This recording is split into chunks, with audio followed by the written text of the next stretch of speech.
2023 wasn't a good year for the Carolina Panthers, but I'm trying to make 2024 a better one for myself. Get started on your resolutions with Factor so you're ready for the new year. Factor's ready-to-eat meal delivery takes the stress out of meal planning and sets you up for success in the new year. Skip the grocery stores, prep work, and cooking fatigue. Instead, get chef-crafted, dietitian-approved meals delivered right to your door. With over 35 meals to choose from per week, including keto options, calorie smart, vegan plus veggie, and more, plus over 55 weekly add-ons, you'll have a ton of nutritious and flavorful options to kickstart your resolutions. Skip that overpriced takeout trap. Factor is cheaper and way more delicious than takeout. Get chef-crafted, restaurant-quality meals delivered right to your door, and they're ready to heat and eat in just 2 minutes, which means more time for you. Head to factormeals.com/C350 and use the promo code C350 to get 50% off. That's code C350 at factormeals.com/C350 to get 50% off.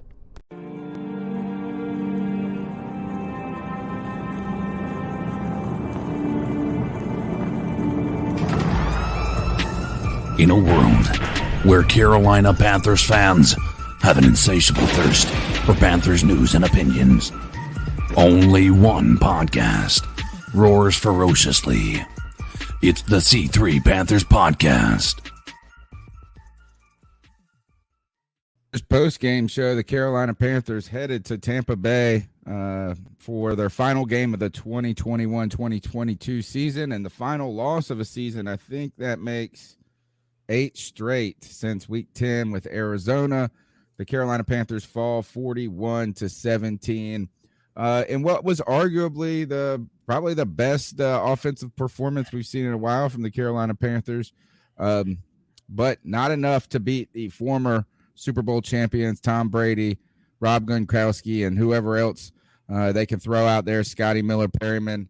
Everybody just kills the Panthers, including the Panthers themselves. So we'll talk about that tonight on the C3 Panthers post-game show. The number is 252-228-5098. That's 252-228-5098. Jump into the conversation like Cody Lashney is about to jump in. My wheelman, my co-host. How you doing, my friend?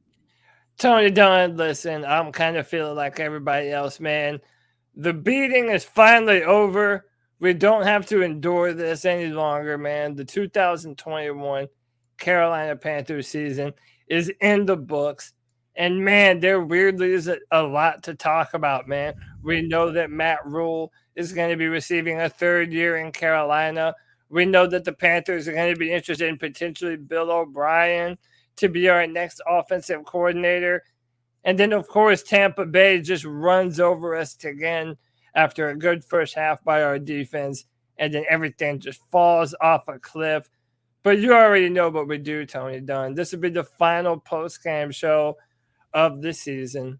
And just like every other game this season, we're going to do the show with the best Panther fans in all of YouTube. You know him and love him. It's my man, Andrew Park, ATX19, Clutch Kamen, Creekside ENT, Grim Reaper, Joey the Blind Panther Esquivel, Kevin Boshoven, Tim Estes, Underground West, Tin Tizzy, Tony Dunn. Ain't nothing to it but to do it, brother. Let's roll. I disagree. That I know that people are saying sources have said Matt Rhule is coming back for a 3rd, but I don't really. I will not trust it until he makes it through this week. Like whatever that is, it Black Monday? Is that this Monday? Would that be tomorrow or Tuesday? Something. Yeah, whatever that's the tomorrow, day is. man. Yeah, I'm not fully convinced. I saw John Ellis put out some interesting tweets about how this was good PR messaging by the Matt Rhule crew by going ahead and announcing these accelerated, like to kind of divert the discussion to hiring offensive coordinator. I don't know. Is that we'll see. I'll believe it when I see it. I don't think he is going to be the coach next year after the way that this is kind of trended. And on top of that, as I saw the names of Bill O'Brien and Jay Gruden, just underwhelmed completely. Like, is that, I mean, that's what we're going to do.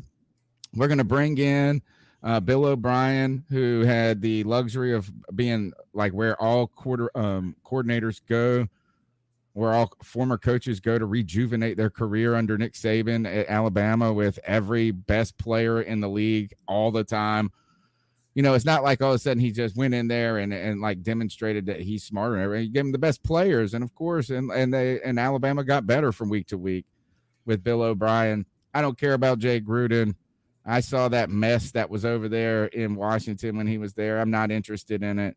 And are you going to really try to tell me that 2022 is we're just going to see if Matt Rhule with a new coordinator gets it together?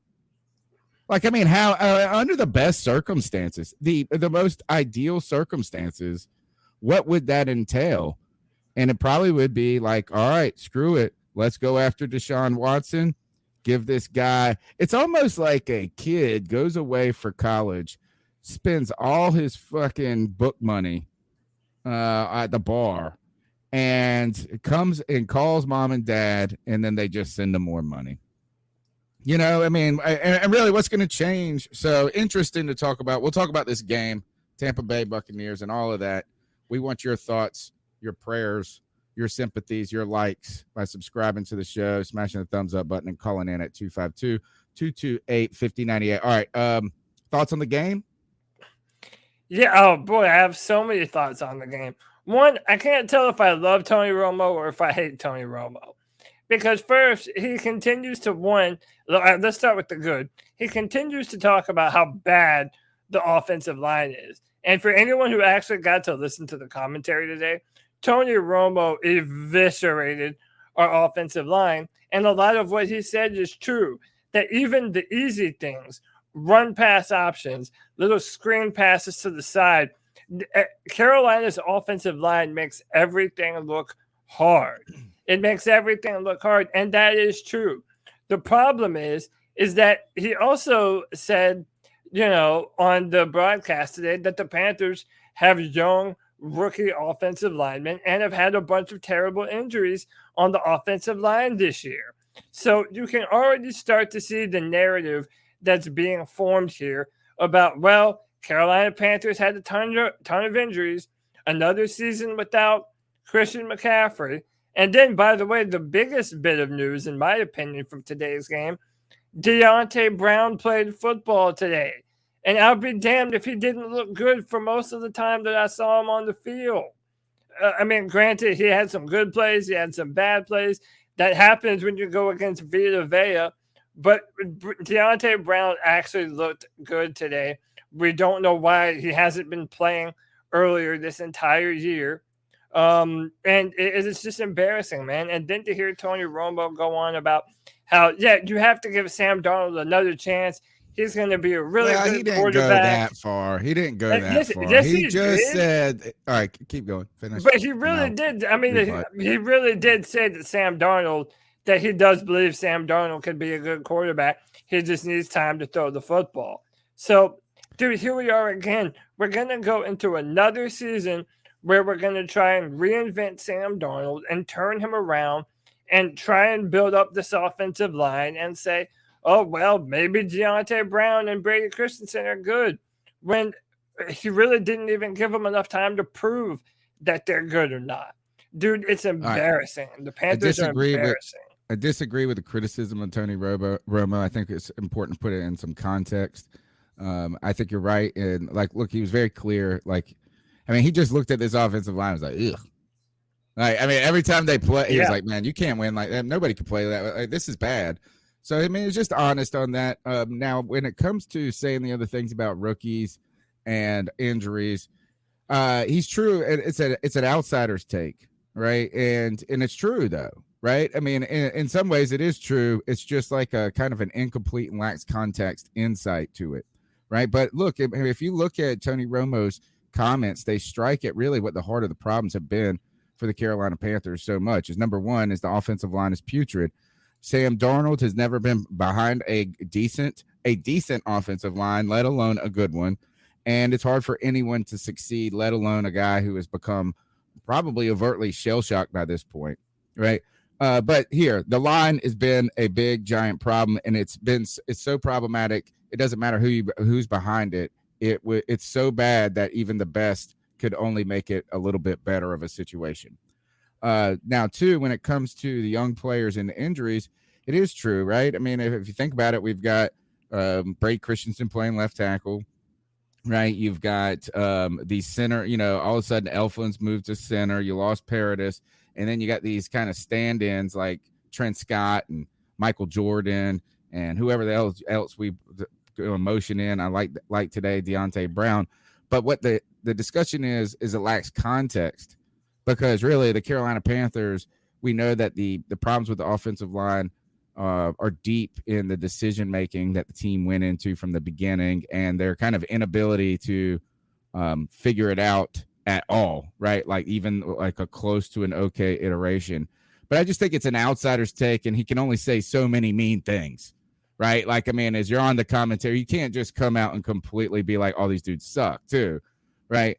And then the third point, though, is when you talk about the screen passes, where have they been? Right. And this is the first week. And give Jeff Nixon some credit for probably calling the best game offensively that a Panthers coordinator has called all season. But these are some of the things that you do to help your offensive line out. Right. And we haven't done any of those things all season long. So I'm going to just remind that Tony Romo hasn't watched it. He hasn't been on our coverage team at all this season. Right. So like he's coming in, he's studied up a little bit, but I almost felt like Tony Romo felt like us. We were ready for this game to be over. He was ready for this game to be over. He's ready to get some vacation or some playoff football and some meaningful football. But I don't believe, Cody, that the narrative is being set up for next year is that if we just change this. Is right now, I think that Matt Rhule's comments continue to make him look absurd. He's asked about the reason that he didn't go with Cam Newton. And it's just like he says the worst things possible. He's still defending it at this very moment, by the way. Is he? I'm See, and it's just like, it's kind of like tripling down on the Brady Christensen arm length. Even if you believe it, you just don't got to continue to say it. Even if you that's just not, look, is that Sam's been playing a good game. We thought he could get it with him. Let's go. Right. You shouldn't, it ain't got nothing to do, so it's just time for Matt Rhule to shut up. And I don't think that we can continue to go forward with him, because I don't really have confidence that whatever he does in picking the offensive coordinator or whatever decisions will be made at quarterback or offensive line are going to be good. And I do, and my last point, and I'll pass the mic back to you, is that for a moment, I was to the point where I was like, is that it wouldn't be the worst thing if we run Sam Darnold back next year and just try to build the offensive line. It won't be good. It won't be much better. But, I'm to the point where I don't even think it's fair to just shit talk him. Right? I don't know. And I'm where CK says is how can you evaluate any player on this team behind the worst offensive line in the history of the team? It's very hard. And, and I don't think putting Deshaun Watson behind that line would be much different. It would be better. It would be more tolerable, but it still would suck. And we'd be saying, man, Deshaun Watson would be so much better if he didn't have this. Yeah, but it's like, dude, I signed up for the Restoration Project for one season. That's what this season was supposed to be. We're essentially going to be doing a run-it-back season next year under the same auspices that we started this year. Well, maybe we can build around Sam. Maybe our defense will be able to hold up. It's all these maybes, man.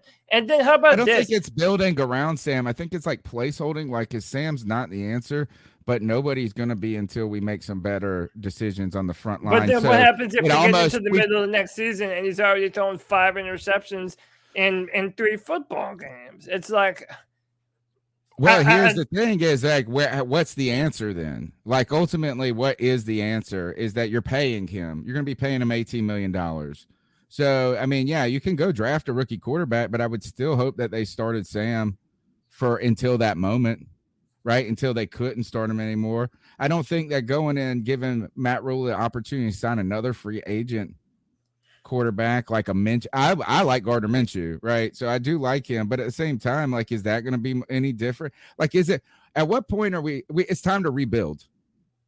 It's time to rebuild. And right now, fixing just changing to a different Sam Darnold isn't going to be rebuilding. It's just kicking the can down the road. We shouldn't have done it in the first place. Matt Rhule's got to go, I think. And I think it's just time to start over. So right now he's, continuing to say that, he's never had any conversations with David Tepper about his job and all of. Dude, I don't believe this source. I haven't heard sources close to the owner. I haven't heard those words. I just had sources. I've just heard sources. Have you guys heard different? You guys, in fact, I haven't even opened the articles that they keep saying. I know it says sources. I glanced at one or two of the republications and that person talking about it. But I've heard this source shit before, and then it just be different. How can you argue that Matt Rhule, that you have confidence that this team is going in the right direction?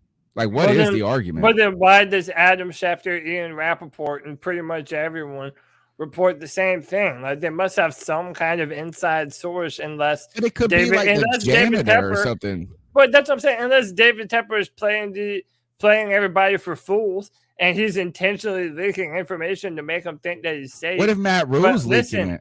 Here's the deal, Tony. I really believe this because I don't believe that David Tepper, his ego is too big. He was never going to admit that he made the mistake in signing Matt Rhule to the contract that he did.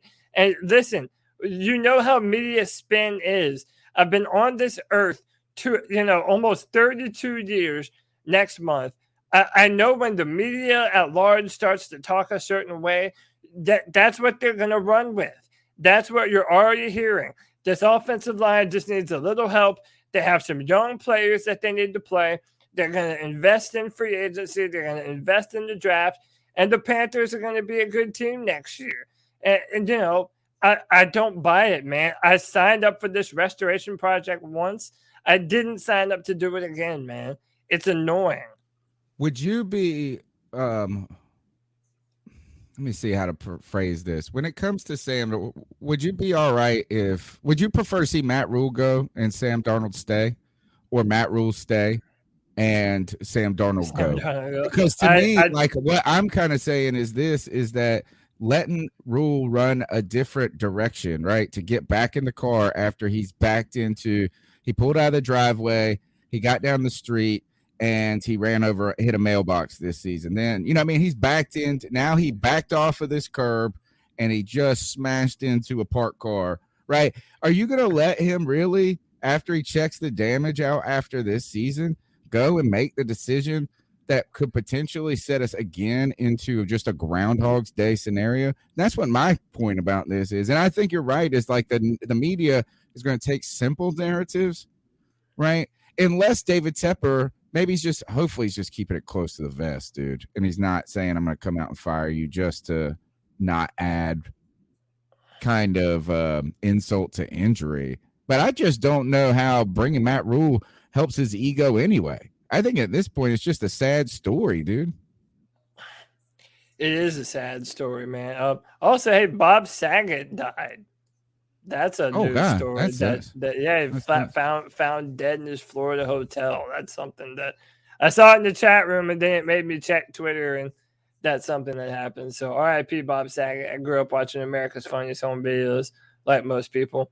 But listen, I think these narratives are easy, like you said, Cody, to kind of go on. And I think the one that to me that is kind of annoying is like the locker room didn't quit on Coach Rhule because they played hard today. First, I think they're professionals. They're going to play hard each and every week. Yes. I don't know if just because I saw them go out there and be competitive at moments today, that means that the players fully think that the Matt Rhule is the right guy for the job. I just think that if you see them literally not just screaming and throwing temper tantrums on the side, then you are trying to find some evidence right now that supports your claim that things are going on well behind the scenes. And I just don't feel good about it. I don't see it. I don't see anything to really be positive about Matt Rhule going forward.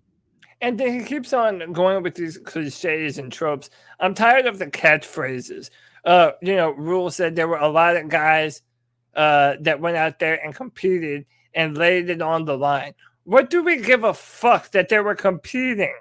We don't give a shit that they were competing. And you know what? We know that it's a lie because if you were really letting them compete for the job, Brady Christensen would have been playing at left tackle this year. Deontay Brown would have been playing this season. Like that's why I wanted to really talk about this narrative media thing that the media is doing, Tony, is because if you're not a Panther fan, if you're not following the football team, it's easy to hear this kind of shit, like what you're just talking about. Well, the team didn't give up on them. They had a bunch of injuries, no Christian McCaffrey. They have a good defense. Matt Rhule is a third-year coach. All this other bullshit. It's just it's window dressing. It's making you believe that this team has more potential than it actually does. It doesn't. We don't have enough linebacker depth. We don't have enough safety help. Our edges on the defensive line are far too weak and not big enough and strong enough.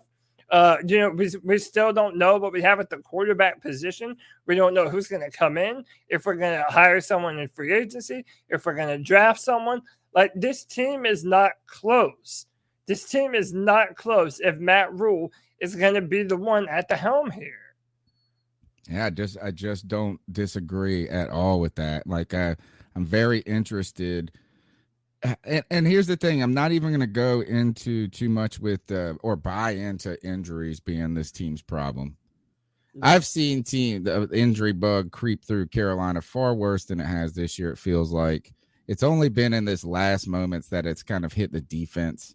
Right. And don't give me that JC Horn going down in week 3. All of a sudden, like, we would have been a playoff team if he would have been around. I'm sorry. Problems weren't there. I don't think either. We'll talk about some Christian McCaffrey trade rumors and some things. Yeah. But I just think that's like, I think it's foolish if you're evaluating from the David Tepper's position and Scott Fitterer's position to think that we were just one or two bad luck moments away this year from being significantly different. Yeah. I just don't see it. I don't have a feeling that next year. Let me ask you this, because I got to download export this call. But just answer this question for me: what is if you're Matt Rhule, and you go into your kind of end of year meeting with David Tepper, what do you say that next year? Why we should have some confidence that next year won't just be a repeat of this year? I mean, basically, like, what would you have? Like, what lies would you have to tell? I mean, no, listen, everything that I just told you that the media is going to say about the Panthers is what Matt Rhule is going to say. He's going to say we didn't have Christian McCaffrey. We had to fire the offensive coordinator because he wanted to throw it too much. We didn't have good offensive line, which is 100% his fault. The thing is David Tepper going to be able to answer or ask the right questions? If Matt Rhule says, well, I just need another offseason to build up the offensive line, well, he could then say, well, why is the offensive line so bad? Does that have nothing to do with you? Did you not draft 2 offensive linemen this year that barely saw the field? Why? Do they suck? Are they not as good as you thought they were when you evaluated them? Why is that? There's a bunch of legitimate questions that should be asked, and we have no idea if David Tepper even has the wherewithal to ask those specific questions. Before we go forward, even say the 1 point either. Right. The 1 point too is the defense. Is that they're going to try to hang their hat on that? Yeah, and the defense. And by the way, apologies, I should have said this earlier. Nirvash donated $20, dropped the $20 love bomb in the chat. Thank you, Nirvash. We love you, brother. I can't believe we're keeping Rhule. Tepper is going to lose a lot of fans this offseason and next year. What a mess of a franchise. The Panthers are a poverty franchise, man. We're a poverty franchise. Love that thumbnail, his icon, right? That God award. Yeah, dope.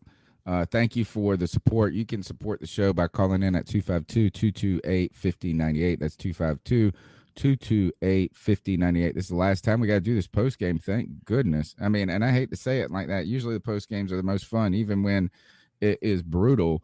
But it's been a long road to hoe this back end of the season, really just the 2022 season in general. You can support the show. You can find ways to do it by subscribing, and there's other ways that you can support, like Nirvash and them did monetarily. You can see that in the show notes. Cody, let's go ahead and jump into the cat calls and see what these people have to say about this game. So what are your thoughts on catcalling? Yeah, it's pretty. You shouldn't do that to somebody. And how did that make you feel? Very uncomfortable. So how do you think catcalling makes the person feel? It feels good, like. Who's that cat sitting in the back corner with his face buried in his nose? Who's that kid that can use one? Hey, Tony. Hey, Cody. Hey, guys. It's Chuck from Elizabeth City, a.k.a. Carolina Sports Guy. I'm calling y'all at halftime. I'm fucking so pissed. Matt Rhule has got to freaking go. You've got a 7-3 lead and the ball at the 1 yard line on a 4th and a foot. And you've got the greatest running quarterback on the sidelines, and you're going to run Sam Darnold, who doesn't get it. The one thing I wanted in this game was for Cam Newton to get at least one final touchdown as a Panther, probably his whole career. One more rushing touchdown. Matt Rhule has got to change his name to Matt Fool. He's got to be the dumbest ass son of a bitch to coach football. And I'm putting him on a level now that I've always had this hatred for Rivera. He's got to be an idiot to not let Cam score. It would have looked good for the organization, good for the team. Cam didn't score, he would have at least got the first down. We could have went up 14-3. And now we're losing 10-7 at halftime because stupid ass coaching. Coaching. Yeah. We're He's done. so We probably won't score nothing in the second half. I'm pissed. Matt Rhule does not even deserve another freaking game as a head coach for this organization. He really is. He really, I know it might sound simple, it might sound mean, but Matt Rhule really is a stupid coach. You know what he said in the press conference about that specifically? On the 4th and inches, he said, oh, that was a quarterback sneak. If it were a 4th and 1 and you were going to run a quarterback power, then Cam Newton would have made sense. Dude, what in the fuck are you talking about, homeboy? On 4th and inches, you can't run a quarterback sneak with the biggest red zone threat of all time at the quarterback position. It's the dumbest shit in the world, man. This man literally has no clue what he's doing. He has no idea what he's doing, man. And I'm telling you, this next season, this offseason, this next season is going to be rough because you're going to deal with a pissed off fan base, a Panther fan base going into next season that does not believe in any of the bill of goods that you're selling. It's embarrassing. He is embarrassing this organization, and so is David Tepper. Shout out to Indiamo One. He says, thanks for doing the show, guys. Appreciate you, brother. Tony, I'm at a loss. What did you say? What's this guy's name? What's the name of this? Ian. Nah, Eonam One. Eonam. Thank you for the support. We did our this best. Is the halftime. At halftime, they were asked. Matt Rhule was asked about this, Chuck, and he said, CBS halftime report. This is David Newton from, and he doesn't reference who asked the question. Somebody else did do this, but that one of the quarterbacks, they can both do it. One has just done it a lot better for a lot longer. Here's the thing with Matt Rhule that's surprised is I think is the reason he's got to go. The reason he's got to go is that the things that we were kind of sold that he was going to be really good at have turned out to be inherently big weaknesses. And what I mean by that is like kind of this like coach who has this like positive outlook and who can teach and describe and communicate. I think that being an effective communicator, I was conned into believing that was one of his strengths. And it has been a real weakness. I mean, he's just put his foot in his mouth so much this year, unnecessarily, right? Like, I mean, it's kind of like, I mean, it's just like, why did you have to put it this way? You know, and I mean, if anything, I would have said, man, I think that if we put Cam in there, we would have really looked like it was like the defense would know exactly what we were doing. That could be one thing. I was also kind of just upset that you didn't try to just go for the end zone at that point and trick everybody, right? Like a bootleg or something like that. I mean, who knows? Who knows? This is where I'm saying is I don't believe Matt Rhule's job is safe, Cody. As I flip over to Twitter, a lot of conversation in the post game asking about his job, and Rhule's coming out just saying I haven't heard anything. I have no reason to believe. And now he says the coach trope, which is I'm the coach until I'm not. Yeah. Right. I mean, I don't believe it. I don't believe. He also said all his conversations with David Tepper up to date have been positive. It's like, okay. Okay. Yeah. In fact, I bet you David Tepper's avoiding him. That would be my thing is I think David Tepper is probably avoiding him and Matt Rhule's kind of avoiding him too, because it's like one of those things, your boss ain't happy with you. So unless he calls you up and says, come in my office, you ain't going to knock on the door and having coffee with him. And he also says he wants to be a run-first football team. Like this guy is more tired shit. It's just not even a good answer. He's just giving you coachisms. Well, we competed. We have a system. It's so stupid, man. And by the way, shout out to Matt for the $4.99 love bomb. He says, dude, the way Rhule has destroyed this team with how he treats Cam, how he managed this line, the play calling and the scheming, I'm truly heartbroken. Fantastic comment, Matt. How awesome would it have been in the Cam Newton's, what we know is going to be Cam Newton's final game as the Carolina Panther, if he could have gotten one more rushing touchdown? What if he finished the game after Sam Darnold fumbled, after he threw another? Yeah, give him an opportunity. Yeah, give him an opportunity, let him play. But like the fact that he doesn't understand what little moments and little things like that mean to Carolina Panthers fans. Like he wants to come here, change everything, do everything his way, and none of it has been proven to work or actually be worth the damn. If I was Cam, I would say thanks for not putting me in. Don't send me out. Like maybe I understand everybody saying he needs to rush the ball. Though? No, that one go send Cam out there. That's what you should have been doing. That's what we had. That's what you should have done that a couple of times when you're on 4th and 1. You know what I mean? Like I'm surprised they didn't try Cam at all situationally over the last 2 weeks, basically. Right. It's like, but if I'm Cam, I'm happy that I don't end my career in a game that means nothing, getting just slaughtered by this defensive front. Like I'm ready. If I'm Cam, I'm just like, man, bring me my money. Give me my check and let me get the fuck out of here, bro. I won't even come back if you guys ask me to. The number is 252-228-5098. Thanks for your generosity, folks, in the final game. Uplifting, because there's more than one person that didn't want to watch this game. It wasn't just Cam Newton. It was Tony Dunn as well. Here you go. Next call. What's up, C3? 89J Stubbs here. Oh, What's up, Angel Jay Investor. Wish everybody Happy New Year and all that. But Happy New Year, bro. Matt Rhule, man, it's comical. I mean, Deontay Brown comes in and just the whole left side of the line, holes are wide open. We have no timeout. Right. Yeah. Don't put Cam in to run behind Deontay on that 4th and 1. It's just, I don't know how David Tepper can just look at the team and be like, you know what, I want to continue.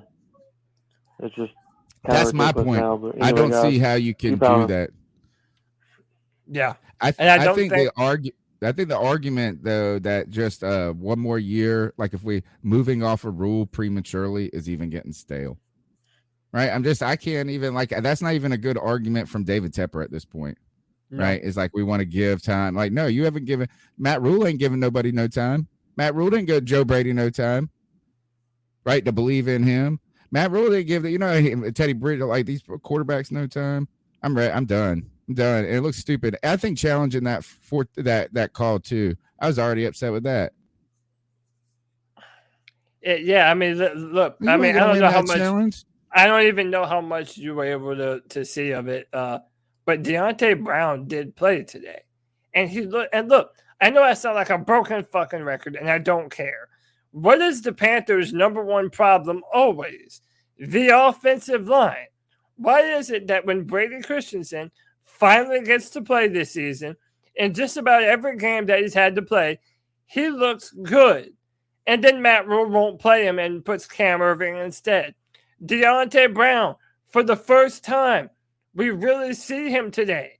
And he actually looks good. He looks decent. He looks like an NFL offensive lineman, like we all thought he was the entire time. And yet he still took him out of the game. Took him out of the game for John Miller, even after he was playing well. Like, Matt Rhule literally doesn't understand football happening in front of his own fucking eyes. It's embarrassing, man. He is an embarrassment of a head coach. Embarrassing. Big shout out to Ben Purefoy. $50 cash donation via Cash App. That's the first time anybody sent us money on Cash App, Cody. That's nice. No 30% given to Google that way. We appreciate your support, but we appreciate your time and your ears. And you're really and thank you guys for everybody who does donate to the show. We appreciate it. We also appreciate all the people that have called in throughout this season, who have tuned in, who have made time for us in our opinions. And sometimes the opinions have been absurd. Sometimes they feel like Cody says we just keep saying the same thing over and over and over. But that is, and just going back to Deontay Brown, I was going to ask you, and we didn't do Debate My Take this week. It's 2 weeks we've fallen short. We have been, you can tell we're even fatigued at this point. I was going to ask you, was Matt Rhule right about Deontay Brown? Because Deontay Brown did come out and talk about his season and talk about how weight is an issue, right? And said, I mean, he's only down to 330. Not only down, but he's big.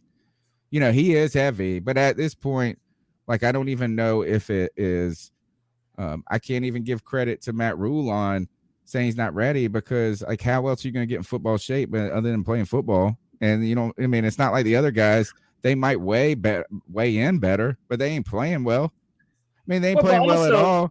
But think of the reverse of that. Deontay Brown is not going to come out and also say, no, coach is wrong. My weight is actually fine. I've been able to play this whole time. Tony, my thing when it comes to Deontay Brown is, what is his playing shape? Yeah, he's a big boy. We know he's a 300, 40-plus pounder. But my thing is this. If you're like, maybe his playing weight is a little bit heavier. Like, there are some guys that are just big and athletic. I kind of think that's Deontay Brown. Let him play. But also, when you're so weak in the middle, when you're just absolutely bullied by defensive tackles week in and week out, yeah, I'm sorry. Maybe I want a 355-pound dude in the middle of my offensive line. He's down to 330, but he did say he weighed in at 350, I think, to start. But here was a telling comment about the Deontay Brown conference to me, is that he said the biggest thing that happened to him this season, and it's, I guess, just happened this week, basically, is that he believes he belongs here. Like, he's gaining confidence that he can play at the NFL level, right? I mean, and he was, I think, had some intimidation, maybe. But isn't that really telling? Because guess who's not building it? That means that the coaching staff has been these comments have been tearing him down, right? They have psychologically made him feel like he doesn't belong. I think that tells me that, like, Deontay Brown sounded like he had to will himself into believing he belongs here. And man, that sucks. That the people that drafted you didn't even have any confidence in you. And what the fuck? Why'd you draft the dude then? Why the hell did you draft a guy? And again, Terrence Marshall, foot injury. Why'd you draft a guy if you didn't, I mean, it's like, what are they doing? Are they even doing their homework? Do they even care? Do they already have presupposed beliefs? Matt Rhule is a Matt fool. The scouting department for the Panthers are terrible. We cannot evaluate talent. It's an evaluation thing.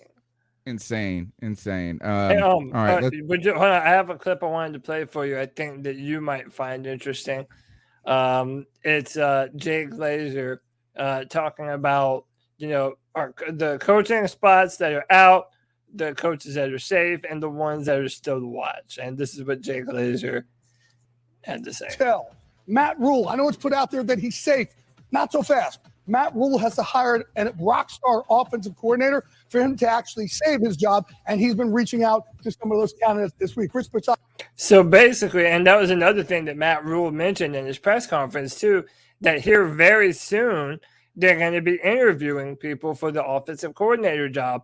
This is the second time that I've heard that part of Matt Rhule's stability is his ability to bring a big-name offensive coordinator here to Carolina. So you see what I mean? Now David Tepper's even setting up Matt Rhule for failure, which I love, because even if he does bring some fancy offensive coordinator here, it's not going to be someone that's going to overcome the terrible offensive line that we have. It's a joke, man. That's why you can't bring Matt Rhule back. You can't. And think about this, is that Matt Rhule's job depends on someone else saving him. That's a bad situation, right? It's like, oh, Matt Rhule isn't going to save himself. Right. It's not like Matt Rhule is all of a sudden going to go and they believe that he's going to be able to identify a guy that's going to help them in the offense, but he's also got all these other plans. Just bringing in another offensive coordinator really just proves to you that Rhule isn't that good at it by himself. I won't say by himself. He doesn't need to call plays. I'm not saying all of a sudden he's got to say, I got to be the offensive coordinator, but this is just a Joe Judge move. This is what Joe Judge did this past offseason. Didn't they go in and bring in the former head coach for the Dallas Cowboys? Yeah, and then they fired him. Right? It's like they were asking him to save his job. And Jason Garrett. Yeah. Did you see the play they ran today on 3rd and 9? No, I didn't. But hold that thought real quick. Samantha Cullifer says it took with the $10 love bomb. Thank you so much. Thank you. It took 2 years to rebuild the defense. If Rhule focused on offense now, and it took 2 years, but led to championship level, could we swallow that? Not a Rhule fan, but looking for some hope. Thank you, Samantha. I do not blame you for trying to find some hope in all this mess. I mean, literally, if you're an optimist, Tony, that's what you're hoping for. You're hoping that maybe, just maybe, if you took another offseason and focused entirely on your offense, that maybe you could right this ship. The problem is, I don't trust Matt Rhule with talented players because I think he's going to ruin them. I think he's going to take these players, try to turn them into someone that they're not, and then roll them out there and leave them out there to die pretty much. And I think that's a sign of a bad coach. He puts talented players in positions to fail. So maybe, but I just don't see it, Samantha. I think that would have worked. I would have been more open to that if I would have seen two things happen this year, right?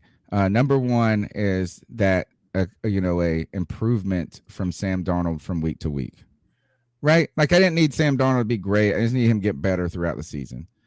And I don't, is that like making sure that quarterback move right away from Teddy to Darnold without addressing it in the draft or any other way or having any competition around it, right? Or even keeping Teddy with Sam Darnold to compete with him, whatever it may be, is like this move turned out to be a swing and a miss. And it's not me saying that. I feel like it's Matt Rhule and them saying that at this point. Like they are to the point where they are flailing around. So my first thing is this QB problem needed to just sort of be okay, not awful. And it didn't turn out that way. The other thing I think that firing Joe Brady demonstrates that there are deeper systemic problems than just not having talented players.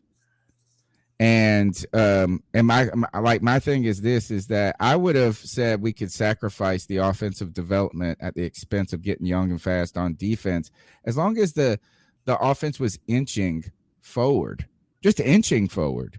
But by firing Joe Brady, you have said that the offense is a big failure, and it's a failure of vision, not just a failure of talent. And to me, this seems like that they don't know what to do. They don't know what to do, and at this point, I don't even think that the defense is good enough to say that at the expense of the offense entirely, that we can just redo that the other way around. I would like, if we would have just gotten a little bit better in the back end, if we would have just had a season where we got better from week to week like we did last year, I would be 100% okay with that position. But by firing Joe Brady, it's like a mess, dude. I just think it's a mess. It is a mess, and there's nothing to give Panther fans any hope about it, man. It's just like, at least, like Samantha was asking, what's the hope? At least sometimes you can kind of see, like you said, if the offense was inching forward, giving signs of life, then it would be one thing. But there is just none of that. And then again, now you're going to bring in an offensive coordinator and hope that he brings the right kind of mindset to fix the offense. And then again, if you bring in a good offensive coordinator, one good year, and then they're done, they're going to be a head coach somewhere else. So, dude, I blame Tepper. How about this? We need to continue to point the finger at David Tepper, because even though it's not going to change, he needs to know that Panther fans know that he doesn't have any idea what he's doing. He doesn't know what he's doing at coach. He's depending upon other people's football opinions to point and steer him in the right direction, and none of the people he has around him know what's going on. I think the last point I want to make about why I just do not have a lot of there's a lot of reasons I don't have a confidence in Matt Rhule, but this idea that just running the ball more is like where our kind of identity split with Joe Brady and this offense, and we didn't, that is kind of like demise of this offense. I think it is I'm not adverse to running the ball, right? I think it's an important part of NFL still. I know that they say that this is a pass happy league, and I'm not saying like I'm one of those people that is like believing that we, you have to run the football to win, right? And it's got to be your identity. I just don't think running the ball 10 more times a game, like he tried to sell us, is going to change much or would have changed anything. And there was a reason you weren't running the ball, because you couldn't run the ball and you were always down. Could you imagine if he said the opposite? Stupid answer. Could you imagine if he said, no, we're going to come out and we're going to be a passing football team. We're going to throw the ball. Like, everyone would roll their eyes. What else is he going to say other than we're going to be a run-first football team? You know what that says to me when you say we're going to be a run-first football team? We really don't know how to do anything else effectively but the most basic, simple shit. That's what you're saying when you say I want to be a run-first football team. That you can't coordinate a pass-happy attack even if you wanted to. That's what the Carolina Panthers are, man. Every single year we try and move towards a relevant offense, and then we're pulled back down to earth as none of the coaches can ever actually make that happen in Carolina from a personnel perspective, from a quarterback perspective, and definitely from a coaching perspective. I saw someone say that this doesn't have anything to do with vision. And this all has to do with a shitty offensive line, and poor quarterback play. I disagree. I think that the vision is the reason that the offensive line is, or the lack of vision, and the quarterback play is because like that they're so bad because of the lack of vision. I just don't really have a lot of confidence that Matt Rhule is going to make better decisions next year with personnel, with coaches, and like you said, is hiring a good offensive coordinator really is only just continued threat to him losing his job. Yeah. And I'm embarrassed to show you this. Hold on, I got to show you this. And yes, go ahead and tell me how right you are. But I would be remiss if I didn't show it. The Panthers finished the 2021 season, 2021 season going 0-7 in black jerseys. Gosh. Since 2018, Carolina is 3-21 wearing black tops. Dude, that is so. I hate that so much. At what point does it become data, though? Dude, I hate it. At what point does it become data? But it's only data because we suck so bad. It doesn't have to be that way, dude. All right, let's go to the next call. 252-228-5098. I was hoping you were saying Matt Rhule got fired. From Wilmington. Me too. I just want to say I appreciate, like the response to me having a kid in April. I already went out and bought the Panther onesie and everything. So I have nice big papa. But I tried to make an argument to my wife. you should definitely bring that should be the first thing that the day you wears. She was not for that. She was not for that at all. But she's a Broncos fan. We don't talk about it. But talking about the game coming up against the Buccaneers, nothing to lose. I just want to see us go out there, take risks, do crazy plays, not any severe risk. Try to play the first golf when that came during the game. Going out on a far-fetched crazy plays to get anybody hurt or set up our players to get hurt. But, just like if it's a fourth down and we're in our territory, bomb. Like they did go for it a lot on fourth down. Don't go for extra points. Go for 2. I want to see Cam Newton play. Might be his last game. With the Panthers. I want to see something different. But knowing Matt Rhule, Matt Tool, Matt's not cool. He's gonna fuck it up, and he's just gonna. I mean, it's so easy at this point. It's like a Dr. Seuss book. Butcher our line and not have the correct assignments in, blah blah blah. I mean, we should definitely have a rotation of players, knowing it's the last game. Everybody, it's like when you're either down by a lot in high school and you're like, damn, all right, put the kids that never get to play in, kind of thing. It's the last game of the season. It feels like we've won 0 games this year. Put everyone in. Put everyone in. Bring the practice squad up, man. Do something different. I just want to see an exciting game. But let's see what happens, and looking forward to the next therapy session. Catch up, boys, later. Keep pounding. All right, so the Carolina Panthers did offer a good and really what was different about this game than any other game this really, I would say, all season long. I would say maybe we were somewhat effective against the run at times a little, but I don't know. The defense played a good first quarter. The offense sputtered, but wasn't terrible. Probably our best offensive performance. But really, nothing changed. Not a single thing changed in this game. But the defense looks like it does every week. We look good for a quarter or two, and then the dam breaks, and then everything just goes out the window. Teams start dicing us. Phil Snow calling blitzes at the worst possible time, allowing them to just pick us apart. By the way, Tampa Bay had a day, setting a franchise record for regular season victories after beating Carolina. Tom Brady topped 5,000 passing yards for the second time in his career. And, dude, whenever you play the Panthers, that's what happens. Good things happen to your stat line. I don't know, man. It's like there really isn't anything different that happened today. And that's part of what's so frustrating. More timeouts taken in the first quarter. I mean, it's just like – not letting Cam in on 4th and inches. It's embarrassing, man. Trent Scott still sucked. Trent Scott sucked. And by the way, if the Panthers couldn't evaluate offensive line this year and they brought in Cam Irving and Elflin and then didn't even play the guys that they drafted, what makes us think that they're going to get it right this year? How are they going to fix and address the offensive line this year?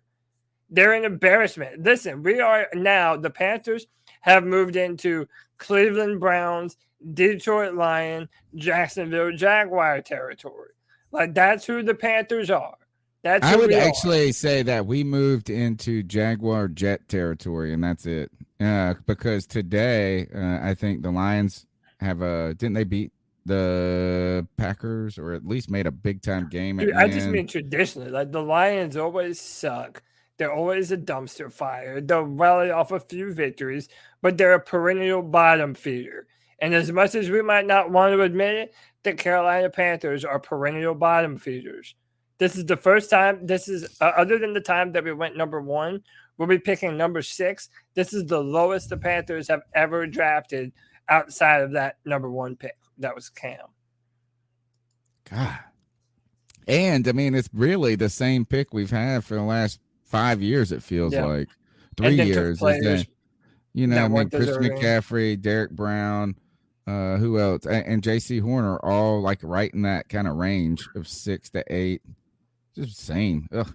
Same, it's Groundhog's Day, and that's why we can't bring Matt Rhule back in this. It's just ridiculous. Timeouts continue to be a problem. Let's go on with the calls. 252-228-5098. Panther Podcast brothers, how y'all doing? G What's up, G? Hey, man, the season is over. I was watching the game, put up a good fight too, man. But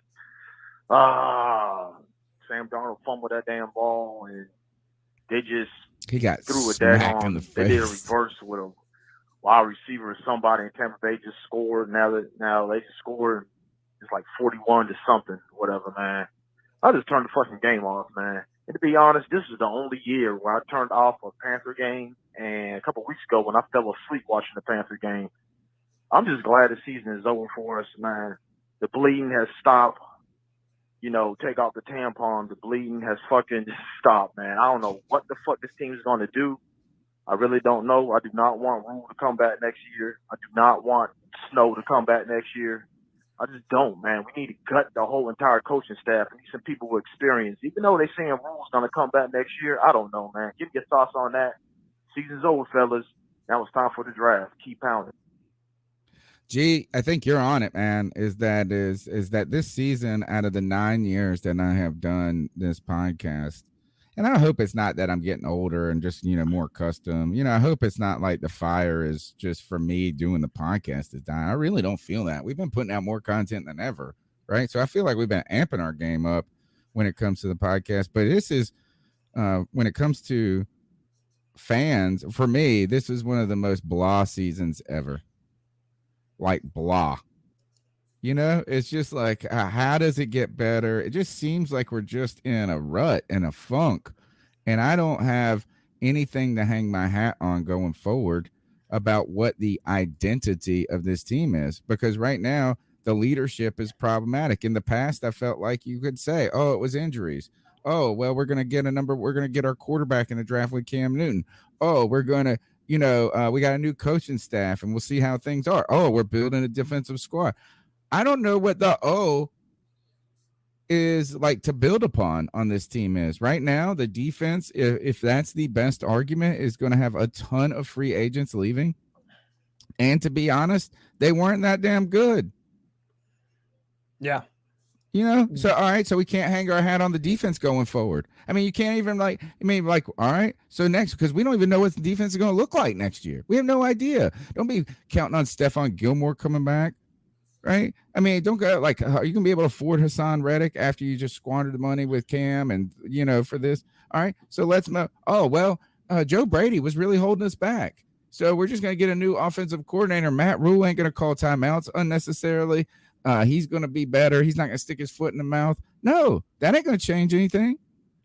Go get me a rock star offensive coordinator. You can't make chicken salad out of chicken shit.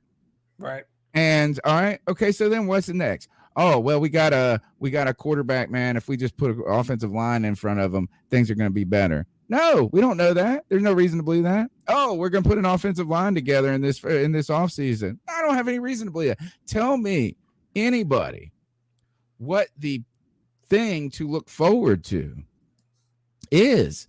And I think the only answer can be is change. I mean, that's what I think the answer is, and that is the answer. You're right, Tony Dunn. That is the answer. But you know what? Panther fans don't get what we want. We get what we're given. And true. I mean, it's Turns as out embarrassing as it is. Chicken shit, not chicken salad. We wanted chicken salad. We better enjoy this chicken shit salad. By the way, before we go forward, shout out to Justice Chapman for the $4.99 love bomb. Appreciate you. We always appreciate the donations. We never ask, but we're always appreciative. Another miserable season, but the C3 podcast was always the therapy session we needed. Hope the off season is fun. # fire Matt Rhule. Thanks. Is this Justice from Greenville? I'll be interested. I know a Justice. I'm not good with last names either or first names. So Justice, thanks for your support. Thanks for everybody. You guys it's been therapeutic hanging out with you guys. I need it. And I need to, I guess, find something to believe in now. Something to believe in. And I can believe that this call is going to be good. 228-5098.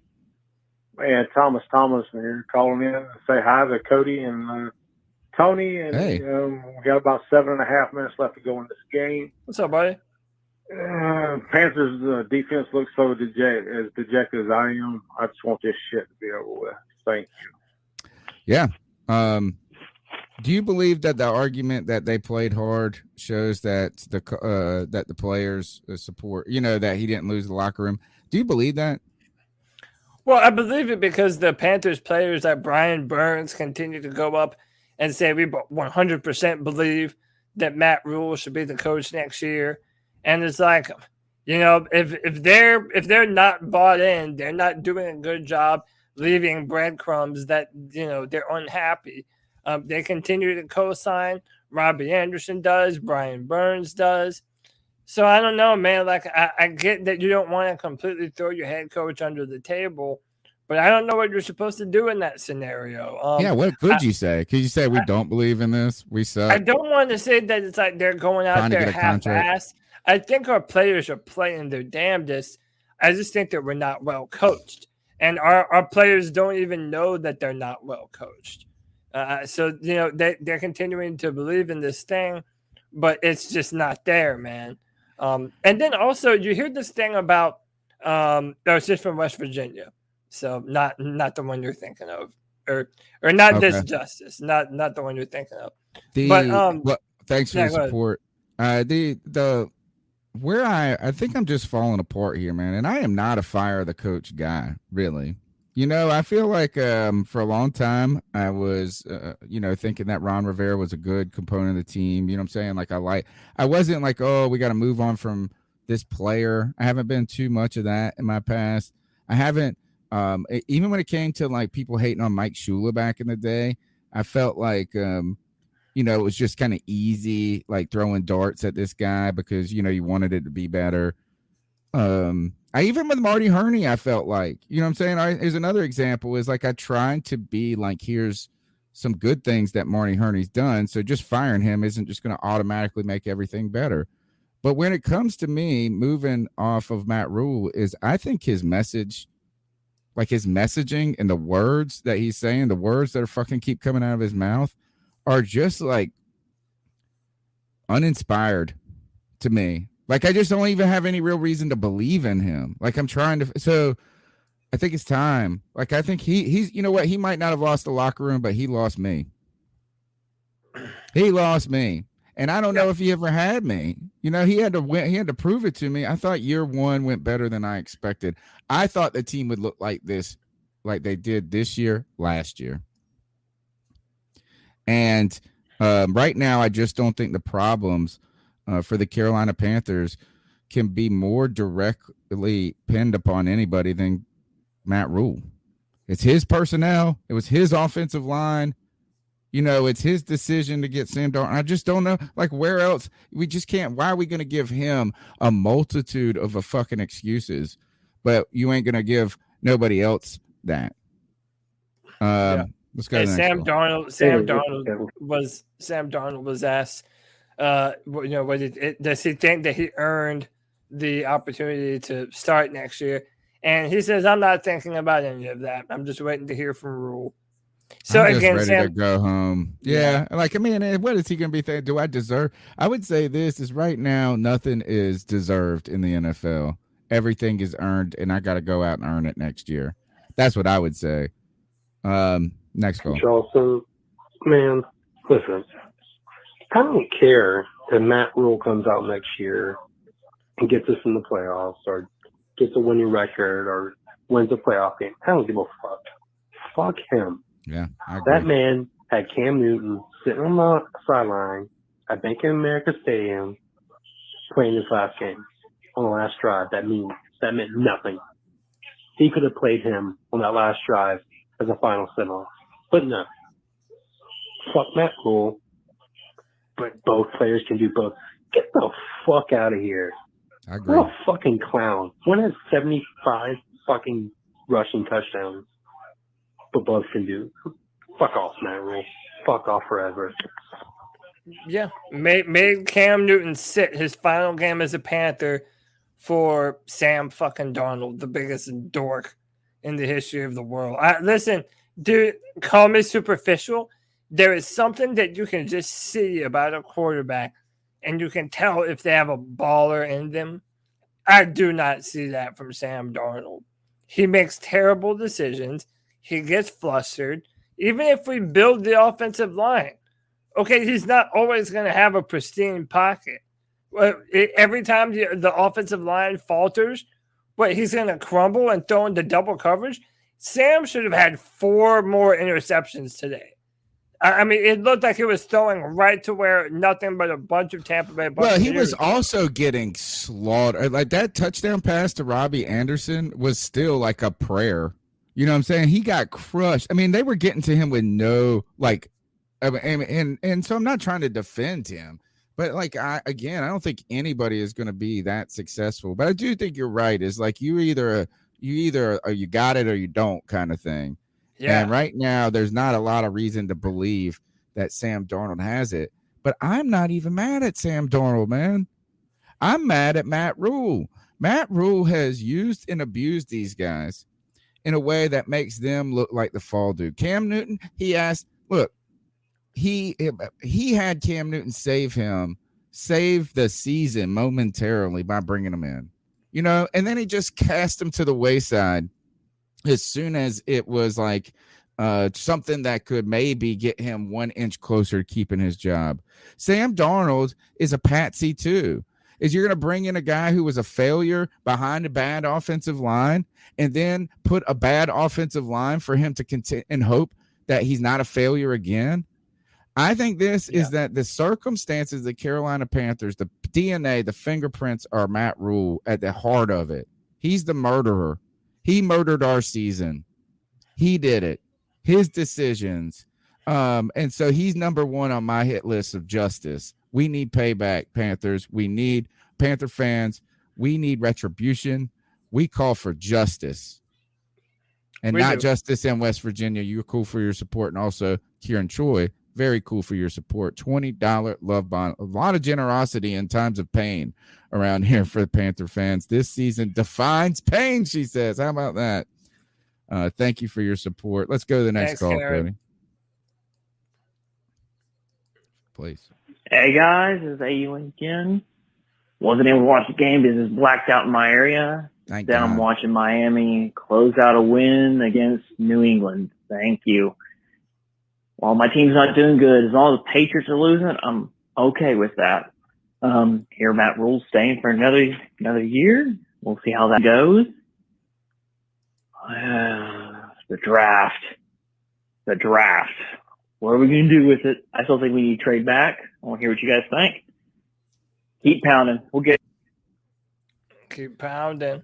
Trade back. I mean, I don't know, Tony. When you're talking about a top 6 pick, or you have to realize, man, you're talking about a really good football player. In the top 10, a top 10 pick in the draft. So yeah, man, I really don't know. A lot of people want to trade back. But man, what if there's a really good offensive lineman staring us right in the face? Another thing that I don't want, I want to put this out there now so that way it's not too much of a surprise. Don't be surprised if we end up falling in love with a defensive player. I mean, I don't think a guy like Aiden Hutchinson would fall too far, but that's a really good player too. I can already see Tony rolling his eyes, but you can never, you have to expect the unexpected with the Carolina Panthers. Whenever you think they should do one thing in the draft, they're going to turn around and do the other. And we know that, man. We already know that. So it might be a common sense to trade back, but there's not enough evidence to say that we will. I don't know if we've ever traded back in the first round, right? This is a conversation we have every draft, by the way, right? I mean, think about it. Has there been a time in, there's always that moment in the preparation for the draft that you either say trade up or trade down, right? No, rarely is. I don't know if there's ever been an off season where everybody goes, should we not consider either, right? I mean, like the fan base is going to kind of tease and speculate on that. But You also have to have other teams that want to trade up, that would be worth it for them to trade up. And it just seems like out of all the years where those circumstances were ideal, like last year, you saw San Francisco do it. I just don't know if you're either in the spot to get a giant trade up, and what would that team be looking for? Maybe I am cool with a trade back if you drop from like 6 to 12 and you get an additional first or something like that, or right, and you need to accumulate some draft capital. But why didn't we do that last year then? Why didn't we do that last year? And then the idea of us passing on an offensive lineman again, like just again, seems like insanity to just replay it over. There better be a badass motherfucker that you're drafting in the first at 6 at defensive end that's like clowny material for me to be interested in not just getting the best offensive lineman on the board. Like, I don't even really care. It's just like, that's the answer. My last point I will make on this, Cody, I'll turn the mic over to you. I saw a lot of comments in the chat room about Jim Harbaugh. And right now, to the point of this is that, first, Jim Harbaugh kicked ass with San Francisco, so would be totally cool with that hire. Second, when it comes to trade up, trade back, picking whoever we're going to pick, I don't have any confidence that Matt Rhule is going to make the right selection. So here's the thing is like, I don't even know what the answer is to do at 6. Whatever Matt Rhule suggests, I would say don't do that. I don't know how we could give him the authority to make this pick. Well, he has the authority. He has final say so on all football decisions, all football operations. Matt Rhule is our Panther daddy, as much as we hate that shit. And if that's the case, then the problems with this team are because of him. Right? All of them. If this is a personnel deficiency, there's a person that put together this personnel. All right. 252-228-5098. AC3. Oh, it's Noah. Sorry for the language, to boy. say, Noah, we what's up, brother? Suck. We suck. Now, tell me how, in the beginning of the football season, we was doing amazing. I mean, amazing. Yeah, like, we won 3 games, and now from there, it's just a downfall. A downfall. Like, what's going on? We paid Sam Darnold about $500,000. And this dude make pick after pick. We played good in the first half. And it's just stupid. It's stupid. We played good in the beginning of the season. And now it's just, and I just wanted to say, hope everybody's had a nice 2021 season. I mean, this is stupid. Hope y'all have a good day. We suck. Fire Matt Rhule. I mean, the kid's got it. He's right. Sorry for the language, Noah. Sorry, Noah's parents. They're probably not going to get better. It does reflect this season. But Noah's right is that, and that's why I just don't know. I'm scared that what you argued for keeping Marty Hurney around for an additional year, like the kick the can down the road mentality, I think that is a more reasonable argument for Matt Rhule, bringing Matt Rhule back for a third year than even it was for Marty Hurney. At some point, it's just like, even under the best of circumstances, think of what was the best thing that's going to happen. You're going to go get a offensive coordinator that you probably want to be your head coach. Then if he fixes it that quickly, you're going to all of a sudden land a big time quarterback in a trade and get an offensive line. Well, first, that's all like there's 3 magical things that need to happen. But say 2 of the 3 happen. What's going to really change with Matt Rhule being in control? I don't know. It's tough. I don't know. Embarrassing is the word that continues to come to the top of my head. It's just it's an embarrassment, man. It's like I hate that the Panthers, we're we're in purgatory, man. No fans of other teams are going to think of the Carolina Panthers as a contender. Like, the secret is out. Everybody knows that the Panthers suck. The fans know it. It would take an incredible surprise. And frankly, it would take Matt Rhule learning and fixing a bunch of his own deficiencies in the offseason before we can have faith in this team. But seeing as how terrible his talent evaluation is, I find it hard to believe that that's going to change anytime soon. There is no evidence, right? There is it's like at what point does it become data, instead of just speculation? Next call. Hey, CP, I just want to say one more thing. What is the reason to have Cam Newton on the team if you only going to play him one snap? Like, you're our ambassador, bro.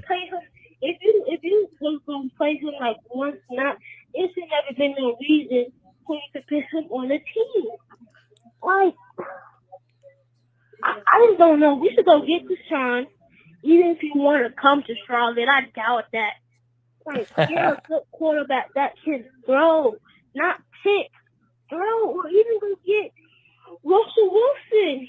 I think he's probably gonna go into the the trading period and get rid of freaking Matt Rhule. He's the worst thing that can ever happen to the team.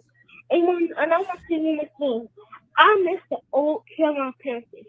The Carolina Panthers were old Cam and old Luke Kuechly and Sam Olsen and stuff. Like, it's just, I don't miss all those guys. Like, ever since we traded all those guys or like they retired, the team went to hell. That's just be honest here. Noah, you're the C3 ambassador. If I could name one person to send to represent us with David Tepper, it would be Noah. That would be who I would send on our behalf. He's our emissary to David Tepper. Because, like, at the end of the day, the arguments are just right. It's just right. And I really do not know. Somebody asked, what do you think about the names with the offensive coordinator that they're floating out there? And right now, they said you're going to lure away the offensive coordinator from LA to come to Carolina. Why? Because he wants more authority, I guess, because Sean McVay's like really their guy, I guess. That's one name I've heard. I've heard Jay Gruden. I've heard Bill O'Brien. I don't know any other names that you've heard, but I don't know how I could, if I'm Matt Rhule and I go say, man, look, I just got to get an experienced offensive coordinator to take some of the load off of me. Like, if David Tepper looking at him saying that, I would be like, but now we're talking about this, homie? Kevin O'Connell is the other name being floated. He's the offensive coordinator for the LA Rams, who lost today to the San Francisco 49ers. But yeah, he is a target. Frankly, to be honest, I want that one the most. I'd prefer it to be Kevin O'Connell. And if Matt Rhule gets fired at the middle of the season next year, you just make him the head coach. I'm for it, man. I am for it. Next call. Yeah, this is Zach Harris from Kannapolis. Hope y'all having a good evening. I got one thing to say about this game, and I'm totally pissed off about it. Why in the fuck did Cam Newton not start? Why in the hell did not play him on the 4th and inches? Why not play him on the goal line? Why didn't they do these things? No, it's after spite work Cam. You know what I'm saying? I think it's bullshit. I don't know. Hubbard did good. I was very impressed with him. He ran the ball good. They stopped playing him. Darnold, he looked okay. But, I mean, at the same time, every time he gets hit, he has a little contact, he fumbles the ball. I don't understand that. You give Cam the ball and he runs, he doesn't fumble the ball. Oh, Cam throws interceptions. Okay, well, look at Darnold today. I mean, what is that? What's with the 4th and inches? I mean, we could have been up by at least a couple more points, and we could have had a better fighting chance. I don't know. Maybe I'm going crazy. What's y'all's opinion? You're not going crazy, man. That's our coach. Our coach puts us in disadvantageous positions. He puts our players, he puts our team in a position to fail. On 4th and 1, he thought Sam Darnold was just as good on a quarterback sneak as Cam Newton because he wants to do everything his way. He knows better, but his ego was too fucking big. And he did, he's willing to live and die with Sam Darnold. And he needs to die with Sam Darnold, not in real life, but he needs to be kicked off of this team for his actions and how bad he has made this season. We did not have to be 5-12 this season, Panther fans. We did not. But coaching and aptitudes made it so. If I think that as people have this discussion about offensive coordinator right now, Cody, in the chat, as people call in and talk about it and ask these questions, all of the answers, if you were to give Matt Rhule the opportunity to hire somebody else and run it back next year with a new coordinator, right? I think all of the scenarios that come about show the reasons you should fire Matt Rhule right now. And that is if the team all of a sudden and the offense starts cooking like right away, it's because you brought in somebody that knew how to fix it, that they went and told you what to do at quarterback and what to do at personnel, and you leaned on their expertise entirely, so they should be the coach. If you have any problems with this team is starting out slow out the gate or not looking competitive on either side of the ball, every call is going to be to fire Matt Rhule and name whoever the offensive coordinator is as the interim coach. The idea that a former head coach is going to help Matt Rhule at this point is too little too late. He should have done this in the beginning. And then to tell me that the reason that you stepped outside your comfort zone and hired a guy in Joe Brady that you had not worked with before, and that probably was, in retrospect, something that you felt like was trying to be bold, but probably wasn't the best move. Now you're going to go and hire somebody that you haven't worked with. Was he going to go hire Tom Coughlin? It's so dumb. It's bad. I don't think there's a reasonable scenario where even when things go right, that points that Matt Rhule is the answer for it. Next call. Yeah, it's Cody here. Young Panther fan. Been calling for a couple of times, but I missed it the last couple of weeks. But I've been watching the Panthers this year. This is the first year I've watched every minute of every game, so big opportunity for me to actually God bless you experience a full Carolina Panthers season. So I was watching this last Bucs game. Like, Tony Romo, I was hearing from him, and like, I ain't a big Tony Romo fan, but he was right. Like, Sam Darnold cannot like continually get pressured, and it don't matter who we got at QB, even if it's Cam. Like, you look, our quarterbacks play really good at the beginning of the game. Like, really good. Like, Darnold was, 9 for 9 in the Saints game first quarter, or 11 for 11, something like that. He's 100% pass completion. And that offensive line continues to get bullied. He continues to get pressured. He's got to get the ball off quicker. It's on his mind. They play more scared. They're not going to step up in the pocket. No, they're going to get hit every single play. You see Robbie Anderson, like, half-ass running his route. Like, that was a Sam interception today. Like, we don't have a system right now that's beneficial to a quarterback. And it sucks to say that because that's one of our biggest issues as quarterback. But we don't have a system right now. And then you got people saying we don't got linebacker depth, which we don't. I'm not going to agree with that or disagree with that. We have no linebacker depth, no safety depth. We have corner depth. I'm not even going to say we have D tackle depth. We have barely edge rushers. We don't have no depth really anywhere. Certainly not the offensive line. You could even argue we don't have receiver depth if you want to go that far. No tight end depth. We don't have any. So people say offensive line is our biggest need, which I still think it is. And then you got people saying we take a quarterback. We can't take a quarterback because we don't have a team to benefit a quarterback or help a quarterback. I don't know. Let me know what you guys think. I agree. I'm to the point where until Sam Darnold coughed the ball up on the fumble and on the pick and the interception today, I was warming to the idea of, like, let's just use them again next year. It's going to suck. We're going to suck, but let's continue to allocate all of this towards building for the future in the offensive line going forward. In fact, I don't know if that's the worst idea still. I just don't think that it should be made by Matt Rhule.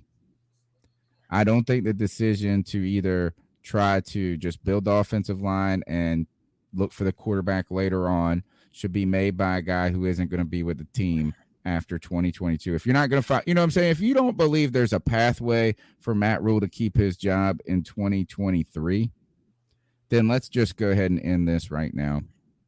Because I don't see a pathway. What would the Panthers have to be next year for us to say in 2023 that it's time that we're going to run it one more time with Matt Rhule?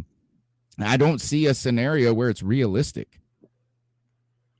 No, I mean, even if we're marginally better, like if we're 9-7 and just narrowly make the playoffs, like, I mean, again, Panther fans have gotten so used to mediocrity. I feel like a lot of people would be like, oh, yeah, well, that's good. It's an improvement. You know, we're at least 8 or 9 wins is 8 or 9 wins. And but what would the Panthers have to do to get 9 wins next year? I think it's like a Herculean task with this roster, with the way, like the caller said, is that it's not just offensive line.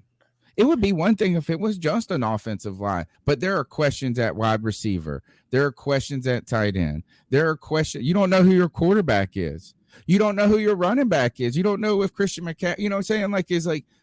What do you know about this team that even makes 9-7? I think if we did pre-season forecasts of games and you said that the Panthers were going to win 9 games, I would say that is more unrealistic than it was for us that people were saying we were going to win 11 games this year.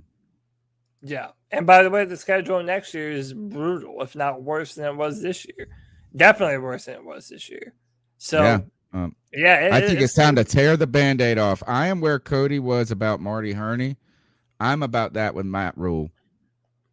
Next call. I'm right there with you, man. Hey, guys. Chuck from Elizabeth City, a.k.a. Carolina Sports Guy. What's up, Chuck? You know, my call earlier talked about how pissed I was with Matt Rhule.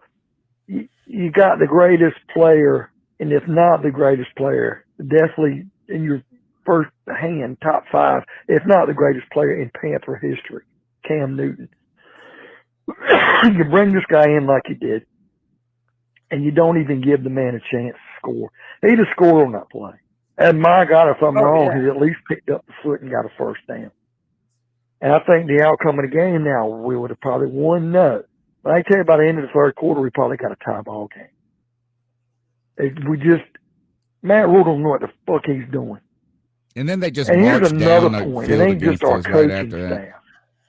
And the sorry-ass fans who are Green Bay or Tom Brady or New Orleans or I root for New England because they win or whoever it is, the flavor of the week, that don't like Carolina, except for when we were riding high with Cam and Luke. The freaking commentator made a damn comment, and I want to say it was, I don't know which one it was. I thought it was damn Boomer Esiason, but I could be wrong. But whoever the dumbass was that made the comment during our game, between the series I've been playing for so many years, Tampa Bay leads the all-time series. Bullshit. Going into today's game, we've got a 24-18 advantage against Tampa in our history. 24-18. It's 24-19 now. They finally got a 4-game winning streak, longest they've ever had because of Tom Brady. The only reason why we played Atlanta and New Orleans more, if you remember our brief history, for 27, 28 years, is because we started in the same division with Atlanta and New Orleans, the Rams, and San Fran. When they broke up the NFC West and started the NFC South, Tampa and Atlanta went with it. Atlanta and New Orleans went with us, and we added Tampa from the NFC Central. How can a dumbass announcer make a comment that they lead the all-time series? That's pitiful, lazy, freaking journalism. Even I, as a Panther fan, know that that's the one team in our division we have actually got an advantage of in overall wins.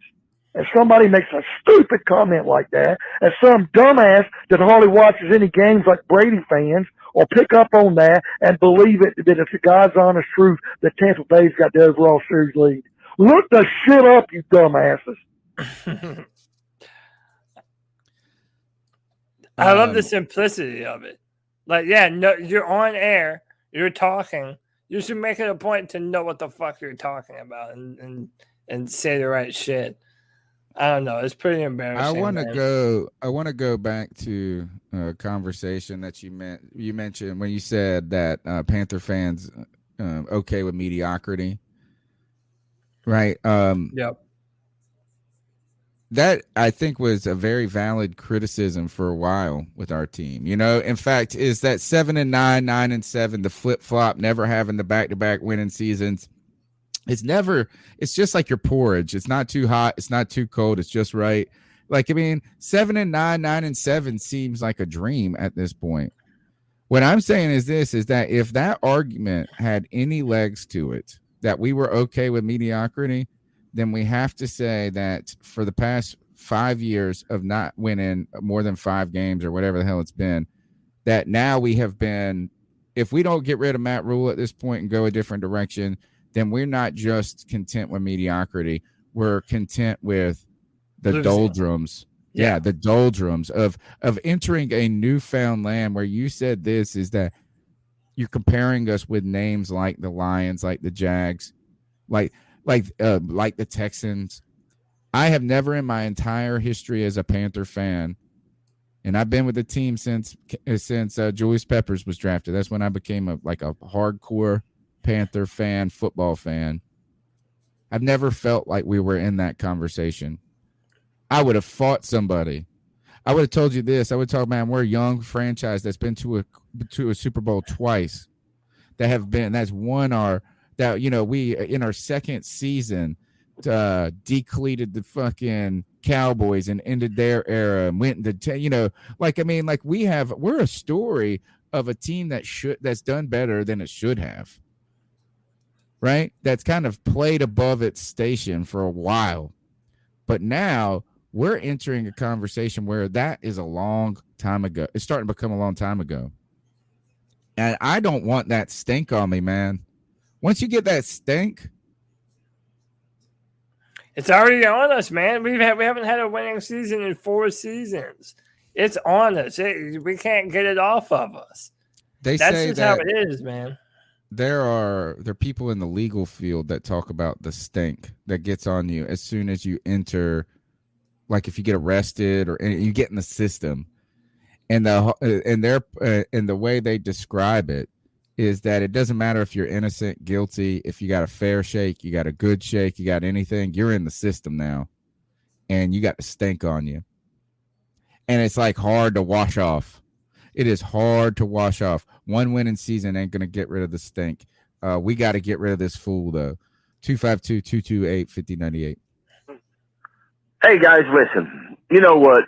Let's just cut the bullshit. You know, some of these players are playing hard because they know that chances are maybe or maybe not a new head coach will know their shit and they ain't going to fucking play them. The next head coach ain't going to say that John Miller's great and keep him. The next head coach ain't going to look at the flunkies that's playing safety and say, you're great. We're going to keep your ass. They going to cut them bitches. And, you know, let's be honest. Matt Rhule, not Matt Rhule. He's an idiot anyway. David Tepper, what kind of dope you on, dude? Do you really think a stud quarterback's going to come to your fucking team with Matt Rhule as your fucking head coach and this trash-ass offensive line?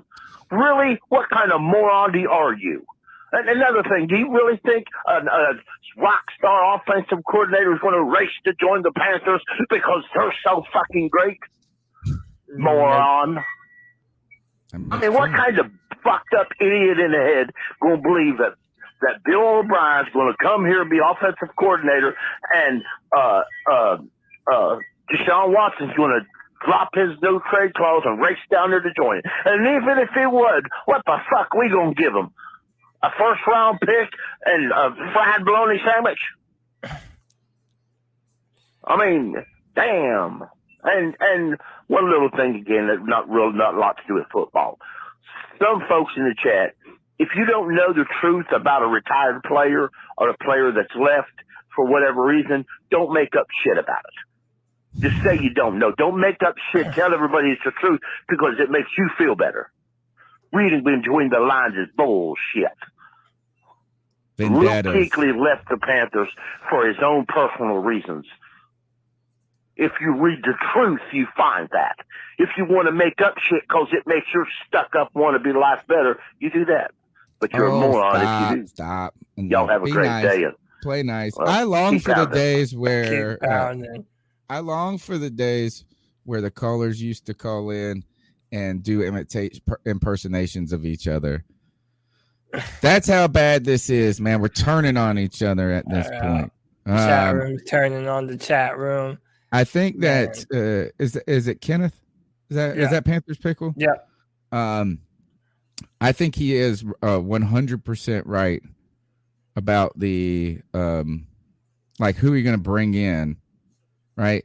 It's like imagine calling up Aaron Rodgers, who has had all the problems he's had in Green Bay, or somebody else, anybody with repute, and or whatever coordinator you say this is the guy that's going to be coaching you. You can see me, please. Hey, let me just say this now. Saying yes, sir, does not mean you're coachable, right? Go for it. Like Aaron somebody Rodgers. says something to them and they're like, they want to argue. They go, yes, sir. That's not coachable, and I do not want to coach that guy. Like if you're not out here at every play, you don't want to be coached.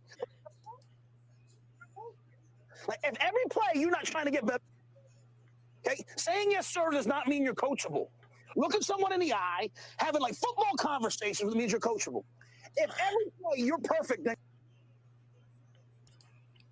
wait, hold up. I hope you guys could hear that. Was it doing a yeah, for some a reason loopy-loop? it comes to yours also, so I'm using your microphone, but yeah, everyone heard it. Okay. I mean, it's just like that's the mess. Yeah, I mean, shut up. I mean, why weren't we on to this? Why didn't we know it sooner? Can I tell you what I make of that little clip right there? We want guys that are coachable. If you don't like being coached, but then get out and go somewhere else. That is code speak for saying we want guys that are going to do what the fuck we say, that aren't going to have a big personality, that are going to come in and they're going to be yes men. They're going to do the things that we want them to do, that we tell them to do. Basically, guys that have, weak will, that will come in and just say, yes, coach, yes, coach, yes, coach. And sometimes you should do that. But I also think he's telling you that, like, if you're not a certain kind of player, we don't want you on the football team. I think it also tells us that he buys his own brand more than anybody. Yeah. And it's like, I'm going to make you better in this 1 week. In this one play. Like, I think he thinks he's cooler than he is.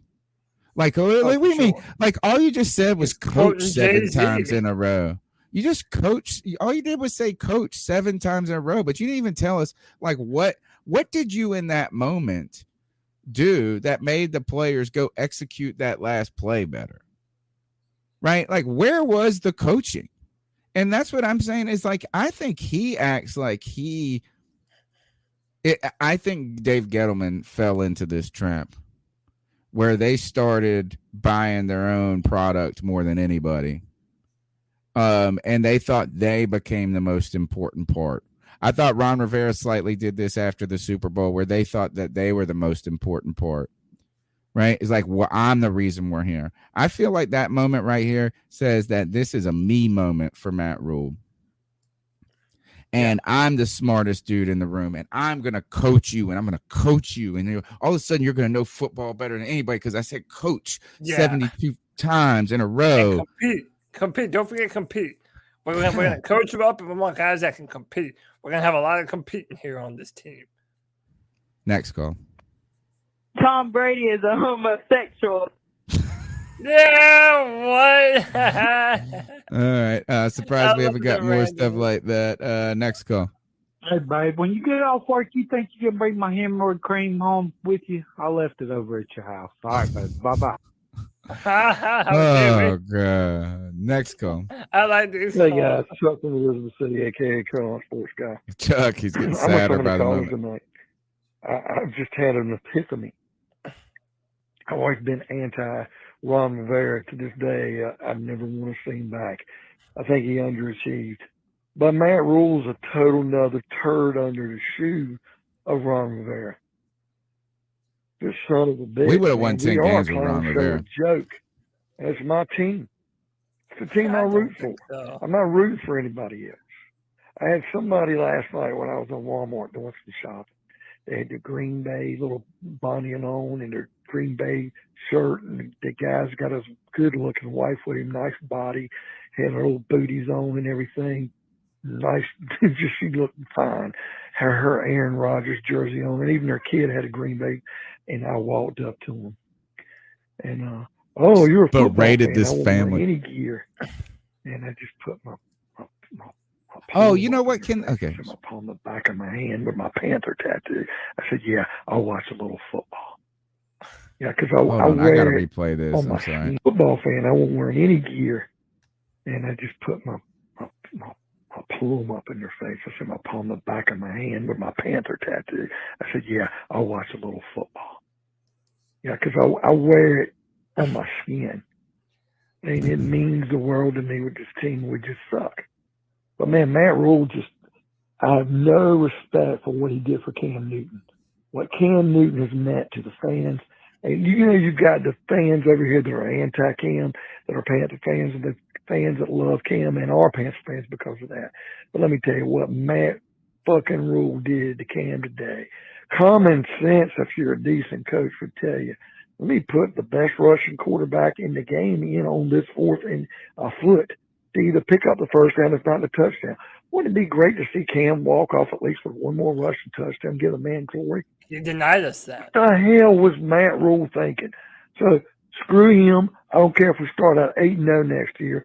I don't have any more respect for him. The same thing I had lost for Ron Rivera years ago, even when we went to the Super Bowl and 15-1 that year. I still had a feeling we were short a coach.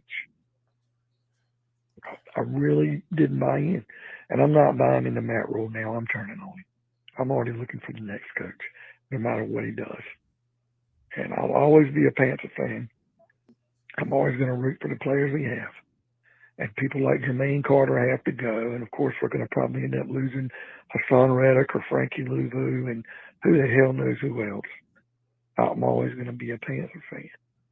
But Matt Rhule can just ship his fucking ass right out the door. Fitterer better get with Tepper, start getting in each other's ear, start looking for a coach worth a damn. And it doesn't have to be today, but they need to go ahead and start planning actually for needs this to be. because I don't think Rhule. Look, this is how bad it is. Chuck is meeting people in the grocery store and dressing them down. They're dressing some 12-year-old kid down for liking football, for not being a Panther fan. He's bad. He's in a dark place, folks. That's what the Panthers will do to you. It is. Like It'll bring the darkness out on you. It's like the Ring. By the way, I started reading Lord of the Rings. Like I've been reading a ton lately. I've read so much in the last couple of months, and I was like, I'm on this, and I'm not a fiction guy, not a fantasy thing, but I'm doing it. I'm gonna read this book, and I'm already getting. But the Ring, it brings out the darkness, dude. Like to a certain, it's like the Panthers are doing that to poor Chuck, and like this kid's traumatized, and this mother is like worried about her kid's mental health, about like now he's going to be a soccer fan after this moment. But I think this is, have you ever and I know, look, I'm not trying to say you're a young fan, Cody, because but you are younger than me, right? And I'm not the oldest, so like I don't have this like great football memory and history to me, right? Like some people do, particularly of older organizations. But I can't think of a single person that has been more reviled. We're just, I guess Ray Caruth is the only person, because he had a hit taken out on his pregnant girlfriend, on his own kid. But Like, I don't think that there's a voice that is supportive of Matt Rhule. Like, I mean, even like, where's Mel Mayock today? Like, even like, what are we really going to say? Like, I've never seen such a singular, solo, harmonious chant against a person with this organization than Matt Rhule at this point. Panthers a lot. Like, I can't see what there is. They are. I would be astonished. Like, how could you even? I feel sorry for the dude. I don't feel sorry for him. Sorry, that's wrong. But like, he doesn't have like his own wife turned on him probably at this point. I mean, I wouldn't be surprised. And yeah, even Matt Rhule supporters are not very vocal today, man. They can't be. They can't be. I mean, it's like, God bless. I mean, you just feel sorry. But there are none, by the way. We're essentially talking about one Matt Rhule supporter. Like, it's not like that's what I'm trying to say. There are none. Look, you can look at our chat room. We have 177 people, and I mean, no one is in the chat room defending Matt Rhule. Yeah, no one's saying that Matt Rhule should stay, that we're too hard on Matt Rhule. Literally no one. Panther fandom is united behind our mistrust of Matt Rhule, and rightfully so. We haven't been shown anything that says that we should trust it.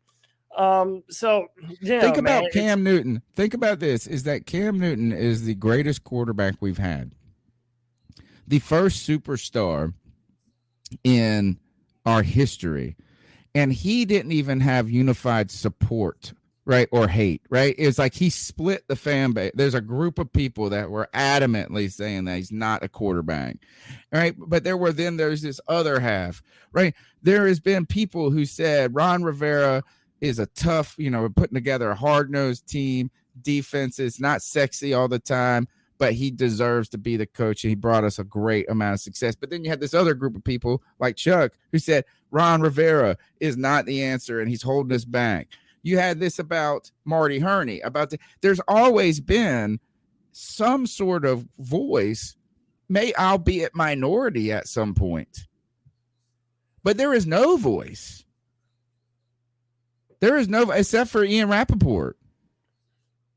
I mean, there's no voice. And I'm begging you, anyone, to put together a reasonable case of why Matt Rhule should be the quarterback, be the head coach in 2022.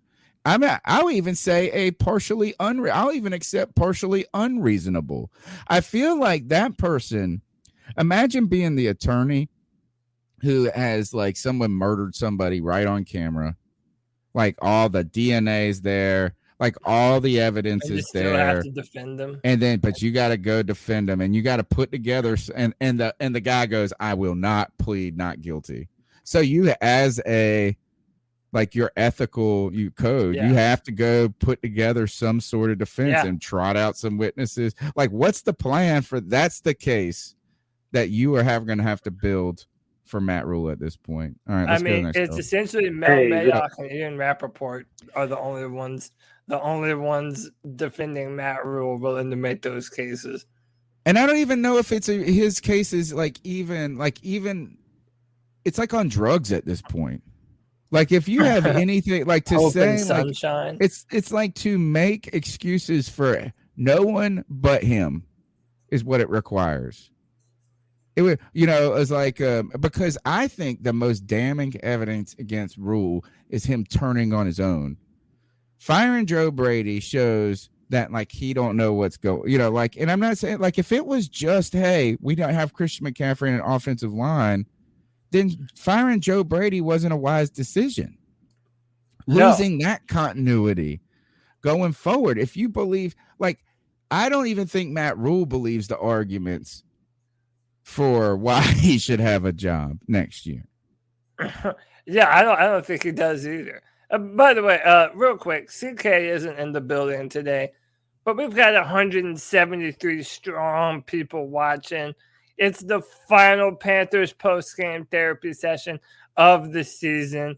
This is that subscriber shame, y'all. You have more fun here bitching about the Panthers with us than you do actually watching this piss-poor football team. Please hit the like button. Hit the subscribe. C3 isn't going anywhere. We never take off, man. We're here all year round, season, off season. We do what we got to do, man. So hit that like, hit the thumbs up, hit the subscribe, and hit that notification bell for every time we go live when we start doing this draft content, which is going to be very, very soon. I really hope we're having who are we going to hire as head coach conversation soon, because it is going to be a shitty conversation, because I'm not going to be able to get hype about any offensive coordinator. And you know what? Actually, I am now rooting for our offensive coordinator to be the person I want to be the head coach. So Jim Harbaugh, I want him to be our offensive coordinator. I want this Greg O'Donnell Roman. Yeah, Greg Roman, want him as our offensive coordinator. Eric Bieniemy, offensive coordinator. Yeah. Here it comes. Next call. Hey, this is Kevin from Charleston again. What's up, I Kevin? was going to throw out some potential OC names. To me, right number on one time. should be Jim Caldwell. I mean, this guy had winning seasons in Detroit, as a head coach. And another one is the Titans quarterback coach. He's been there since 2018. He's done wonders with, Tannehill. His name is Pat O'Hare. I think he'd be great. He's been there since 2018. Why not? He used to be a quarterback himself. But to me, it's Jim Caldwell, number one. We should be targeting. He's a rock star. The rock star we need. Peace. Yeah, you know what? It's kind of shitty. I think this is that I think going outside the building is what you need to do, but like I feel bad for his boy Jeff Nixon almost. Like you gave him a little taste of it. You made him take the questions off your back for a minute, but you didn't have an opportunity either. What do you think about those names? Those two names? Ones actually. Listen, again, since we're not like talking head coach, we're just talking about play calling abilities. I wouldn't mind really any of the guys that you said, even Caldwell. Caldwell is a guy that has experience. Again, when he was a head coach, it was with the Detroit Lions, and everybody kind of knows what kind of crap they've been through. But I also just compared us to them. So, I really don't know. Well, he got fired after like you said, lead them to the playoffs, 11-5. They were actually okay, had some moments, and then he got fired, which is crazy. But I think you just raised the big issue here for me, is that bringing in an offensive coordinator, even a veteran, a seasoned one, right? A guy that's had experience as a head coach maybe or something like this. If it's just play calling, I would say that the play calling could have been better this year, but that's every year. We say that about every coordinator when you're not winning games by 40. I don't think play calling was at the top of the list of problems for this team. I mean, yeah, you could say, man, you could have done a little bit better with the play calling with some screens and helped the offensive line out that sucked. I mean, there's some things you could have maybe done that helped Darnold and helped the offensive line be not as bad as they are. But right now, I think the problem with this team is the inexperience as the head coach in personnel picking. Like in the personnel development and the way you have put together the vision of your team going forward. Unless you're bringing in this coordinator to be more than just an offensive coordinator, but an offensive like consultant advisor, head coach, consultant advisor, is the play calling alone going to fix anything? Alone, no. Again, we have to upgrade our protection, and we have to upgrade our quarterback position too. Like, listen, was Sam good today? No, but he also wasn't, terrible. And he wasn't the main issue, like you were saying earlier. But I have no belief in Sam Darnold. That doesn't make me a bad fan for not believing in him. It's like I said earlier, Tony. I signed up for this experiment 1 year. 1 year, I was willing to do this shit. Hey, Sam Darnold's been in a terrible place in his career. We're going to try and bring him here and rejuvenate him. Okay, well, but someone who had numbers as terrible as Sam Darnold, I'm only going to buy that line of goods one time. This was your year to do that, to actually put players around him. And he didn't do it, man. Like, no, we did not do it. I'm done with this. I don't want It's just to kicking the wonder can down about the Sam road. Darnold. It's the problems are bigger than Sam Darnold, but that's not a defense to bring him back and keep it. Please, Cody, I need your support. I'm telling you, actually, he's the lead. He's not the number one of our problem. The number one problem is the head coach and the way he's put together the staff and the team, and it's too little, too late. Surrounding yourself with guys that have experience now is too little, too late, right? Should have done that from the beginning. On top of that, giving him another opportunity to make decisions that impact the long-term future of this team is also problematic. And I don't think changing a couple of little parts is the answer. It's the guy driving the car that's the freaking problem. And the last thing is actually there is no last thing. I escaped my mind. Next call. You know what's sad? What's sad is that I saw the Jaguars, the Jets. I mean, what's up, just Shalika? A better team than we were. I felt like they had more promise than we had, and I'm just like, oh my God! Like, I just think it's amazing that Matt Rhule is really willing to die on this Sam Darnold hill, and then he had the audacity to say that Sam Darnold could do the same things that Cam Newton could.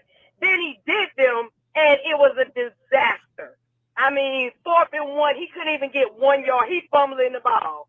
Then you got, you know what I'm saying, a read option play. He can't even read option right. Like, this is, like, I've never seen anything like this in Panther history. Like, I have just never seen anything like this. Like, agreed. I mean, the sad part is that had he put Cam Newton in there, the momentum would have shifted probably in their direction, because you guys know just like I do that football is a game of momentum. And so he takes the momentum off his own team. Like, I just don't understand. Then all of these timeouts, challenging it as if he was convinced that Sam got 1 yard, like, and wasted timeouts again. Like, oh my God. And then think about it. Grunt got paid $1 million today because our defense was so bad. Then he had the nerve to say that Jeremy Chin would have made a difference. Is he really this moronic? Like, is he really? I just, oh my God, yes, y'all. Shalika. Yes, he is. I can't do a season, a whole nother season of this. Like, this guy is nuts. Like, and I've never seen nuts on this level. Like, this is depressing. No offensive coordinator is going to want to come and work behind him, because it's obvious he has no idea what's going on or what he's doing. Nobody. Oh my God. Like, it is oh my God. Just, I can't even believe it. Like, this is a disaster. This is my exact point. This is my exact point. This is where it's almost even unfair to blame his downfall on Sam Darnold. I think that it's even bigger than that and more problematic than even Sam Darnold. I think he is just one more big piece of evidence in the damning case against Matt Rhule. And I'm not saying that, and I'm with you, Cody. This is not for me saying that this is like the Darnold experiment needs to be beyond year one. But again, you're almost still, there is still like, in some ways we were hoping to see that Adam Gase was Sam Darnold's problem, right? And now there is an argument that Adam Gase's problem was Sam Darnold. That one has actually come into the spotlight. And then on top of that, you could almost make an argument that Matt Rhule is more of a problem for Sam Darnold than even Adam Gase was. Probably, man. Dude, how fucking terrible is that we're comparing Matt Rhule to Adam Gase? Like, it's worse than Adam Gase. Yes. We have been duped. We were, this entire fan base, David Tepper. David Tepper was duped. David Tepper got duped. The most expensive snake oil from one of the hey, say what you want about Matt Rhule. He's a damn good snake oil salesman. A lot of people compare him to a used car salesman, or a car salesman in general, and I don't want to. I feel like that is offensive to car salesmen. I think that what Matt Rhule did is sold David Tepper the extended warranty on a brand new car, or an extended warranty on a it's never a good idea to buy the warranty. Yeah. Like rarely is it. Usually the warranty only is first of all, the manufacturer warranty is for the first year. If you get a 2-year, you're really buying we were sold the warranty. We got so enamored by this awesome warranty, we forgot to look at the product that also sucked. Next call. Fuck the Bucks. Matt Rhule. Can't fucking pound. Yeah, who? I love the random ones. The random ones are by far the best. All right, next They call. make me smile the most. Hey guys, Chuck from Elizabeth City. Just dress down the guy that I know I'm paid for my Bro, Mox has gas always wheel. been with Jerry Richardson. Oh, and of course, Sam Mills, the keep pounding motto, keep pounding. Guys, we keep playing like this, it's going to be keep floundering. Because for the last 5 years, we have done nothing but flip-flop and just fuck around and lose every way possible. Keep floundering. Keep floundering. That's all we're doing. I want to. People are saying Tepper got finessed.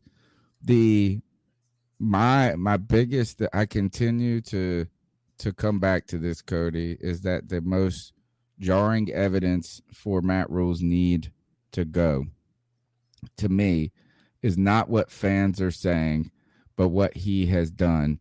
And what I mean by that is I expect fans to react and be fanatical about stuff, right? I expected us to, and that's been our position on this podcast from the beginning. It's like we have an opinion. This is biased, right? It's not meant to be journalistic. We're meant to be the fan perspective. So I was open that I wasn't going to like Teddy Bridgewater. It was going to take a lot for me to like him because he's coming in and he's like the rebound date after the breakup with Cam Newton, right? But what I'm saying is that like I expect fans to go, oh well, just fire Sam Darnold. He's the problem. Just fire Joe Brady. He's the problem. Just do this. Just do that. The coach isn't supposed to be the one doing that. We're supposed to say shit like that. And you know what Matt Rhule has done? He has told us he didn't know what he was doing at quarterback. 3 times he's told us that. And he's going to tell us that again this year when they try and go find, because Joe Person went on and said they just believe, much like Teddy Bridgewater, that they just have, moved on, that Sam Darnold's not their guy now. Like they realize he's not their guy. The firing of Joe Brady was what fans say to do. That's what we say. That was like a sacrifice. But if he really believed in what they were doing, he wouldn't have done that. He doesn't believe in his own product. And that's the problem. That is the thing, is I don't think that he can go forward and tell me he has confidence in this process, the brand, or whatever the fuck he's building, because I think it's become clear. We open the hood and there is no process. There is no brand. And the person that's trying to tell us that there is a brand knows there isn't one. Well, Sam Darnold in the chat wants to know our record before Sam and Matt Rhule came here. We were 7-9 in 2018 and 5-11 in 2019. So not much better. I mean, you could say in a lot of areas we have regressed, and we are regressing. It's getting worse and worse. I don't know, Tony. It's like, we're it's gonna not have about to now for me. It's the future, and the future looks worse than now, Cody. That's what I'm worried about. And I don't care about this year. I told you guys the number of wins was not what was going to dictate what I thought about this team and this coaching staff. I said that last year too. It's not the W's. And I know they say the record tells you who you are and this and that. But what I'm saying is this, is you can put context to things. right? Oh, yeah. You could say there's a lot of one. Did you see the tweet or whatever I sent out the other day about the guy who said, and it was some, like pro football guy, and he was like, if we were in the 1-score games, like this would have been your record. Yeah. Like we don't like that in some years that would tell us something, right? That you were competitive, you were a couple, you were in close, that you're just over the hump. But at the same time, you could also think about how many blowouts were there this year, right? I mean, like just absolute curb stomps. So there is what I'm just saying is this, Cody, is I think the reason that there is such kind of just Debbie Downerisms is not because of this season. We've been through 5 and 11 seasons before. We've been through losing seasons before.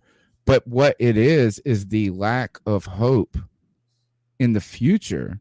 That is really it doesn't seem like it's like this. Is not only are you in bad health and you're going through chemo treatments, the thought is that you got pancreatic cancer. So not only is it sucking right now, but the prospects of it being better in the future, or even not even being worse than this, are dismal. Yeah. And this comment is a great example of that. Fun fact, 2020, we were outscored 350 to 402. And in 2021, we were outscored 304 to 403. Less points with an extra game. There is reason to believe that all of this is getting worse. It's getting worse. And Tony, I wanted to comment on something. You said that we do this from the fan perspective, and firing Joe Brady, that sounded like some stuff the fans would do. But I want to give us a little bit of credit, because I feel like us fans on this podcast have been right on the money about a number of issues that the Carolina Panthers have been facing for years now. So you know what? Maybe if the Panthers front office had half of the hindsight that Panther fans do, maybe this team wouldn't be such an absolute shithole like it is right now. Maybe they need fans like us going in there and calling the shots, because these big bozos that have the records and the resumes to go along with their job title, they sure aren't doing shit when you look at the stuff that they're putting on field, man. So I don't want to shortchange us. If you subscribe to this podcast, you are hearing the best, most relevant, up-to-date opinions about what the Carolina Panthers should be doing. That's why you're here, all 190 of you. Tony, I don't know what else to say, man. Next call is what I'll say. Sure. This is my Matt Rhule impression.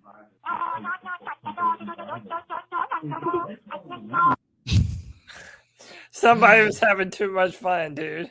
They are having a good time. I like all it. Right. That's all the calls for right now. I think that the sad part is that look, and not only did I just compare this team to literal cancer, I compared it to the most deadly cancer, pancreatic cancer. Yeah, right. Like it's like the death sentence of cancers. Couple of things is, let me see, when it comes to today's game, I don't think there's really anything to and more for I want to talk about. Look, Denzel Perryman is playing good. I mean, not Denzel Perryman, the Perryman guy for Bucks is mossing us. Like, I mean, like, I don't even know what would be. It's the same. Player of the game, or what? The dab on him pick, right? The dab on him pick is probably the last time. We're gonna keep calling it that forever in perpetuity until someone contributes more to player of the game than Cam Newton has in his tenure. That's when we'll replace it, when a player becomes more pivotal and changing than Cam Newton. So that's a big, tall task. I'm going to give it to Jordan Gross. And Jordan Gross doesn't play for the team. He was doing the broadcast, the color commentary with Mick Mixon in the final game of Mick Mixon's illustrious, robust, ample career in the booth for the Carolina Panthers. 17. He wrote this sonnet that does like that pregame. You know, we've heard some cool ones from Mick Mixon about how the Panthers season was reaching puberty at this point. But he goes on and the setup every game. He does this like metaphorical description of the team, Mick Mixon, and Jordan Gross did one that was awesome today for Mick Mixon. So he wrote him a sonnet that encapsulated Mick Mixon in his career. And I tell you this, is Mick Mixon he was fun to poke fun at times, but at the end of the day, how awesome and how often do you get someone who has been such a kind of recognized part of a team, right? Like his voice comes on, his style. Yeah. It's very, you associate it, you know who Mick Mixon is, whether you make fun of him and his love for over descriptions of touching the balls or whatever.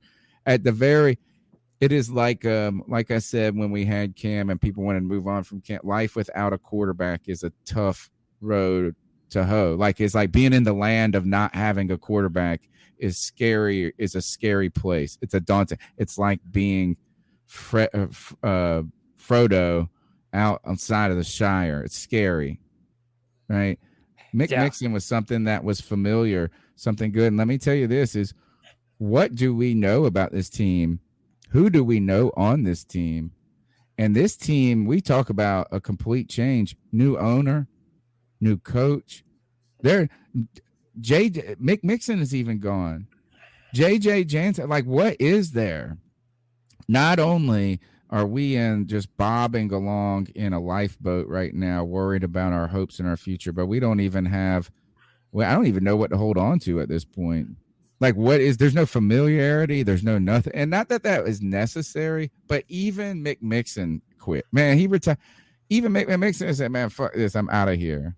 Well, and you know what I also thought about Mick Mixon too is that, especially him being around for so long, he comes from an era where the radio was much more important than it was today. And so if you were listening to the Panthers and the radio was a huge part of your experience, thereby so was Mick Mixon. And it was cool that they got to send him out, kind of in style a little bit. So sucks that it wasn't with a better team. Right. But, we're going to be in a revolving door of even that now. So I was thinking, I have a friend who's a Washington football team, Washington Redskin fan, whatever they're about to be, and listing them talking about even when they won their Super Bowls, how they did it with 3 different quarterbacks that were just okay. Theismann maybe being the best, the first black quarterback to win a Super Bowl. Doug Williams, I think it's some, but like, I mean, even these guys, they have been in quarterback purgatory since those moments, since they were winning, and they were winning at a time where you didn't have to have the best quarterback in the NFL to win a Super Bowl, right? We are in a purgatory right now. Yeah. And I think like even losing the voice of the team is kind of symbolic of where we are. Yeah, I mean, it is. It's a new era. So much is new. Not a lot of it is very fun. I don't know, Tony. I mean, listen, we're going to have a long off season.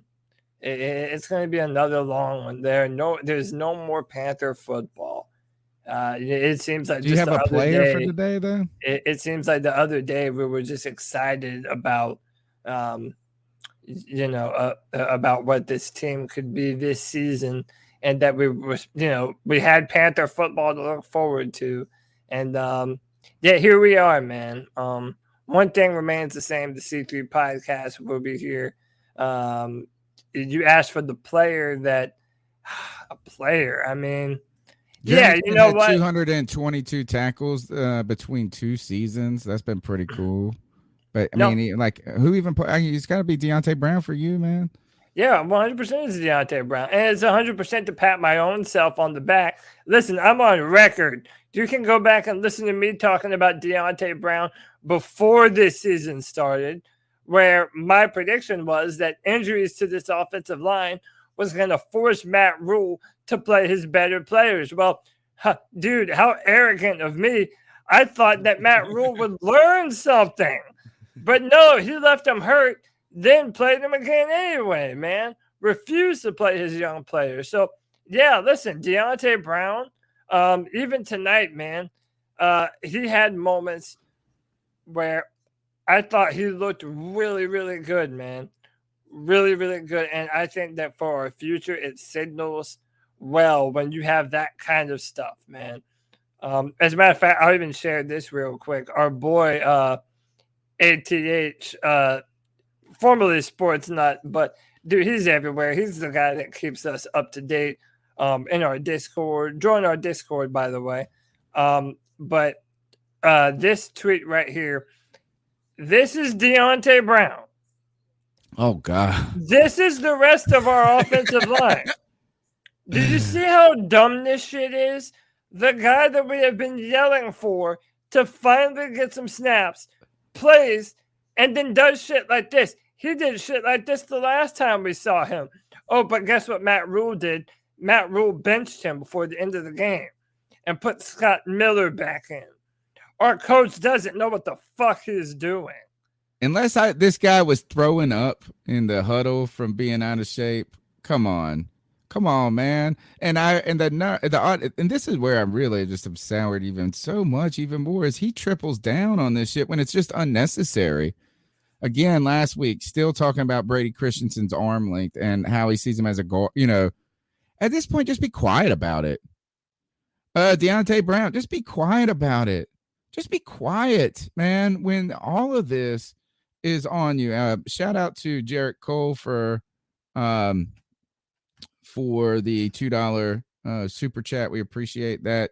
Can we do a mock draft? We're going to be doing a lot of draft stuff coming up Tuesday, tomorrow. Ooh, I might have to start working hard on this. Or not tomorrow, Tuesday. Maybe we do a year in review or something like that, season in review. Go back and see how some of our perspectives throughout the season changed. We'll do some mock drafts. Don't worry, you're going to be getting mocked to death. Oh, yeah. Because there ain't a lot to talk about other than the draft. I think we'll just see. I wonder if Tuesday, do you think we'll be talking about a new offensive coordinator search or a new head coach search? Mine is head coach. I hope you're right. I don't care who is actually right. I hope you're right. Hey, real quick, Karen wanted to know, this is the link to the Discord.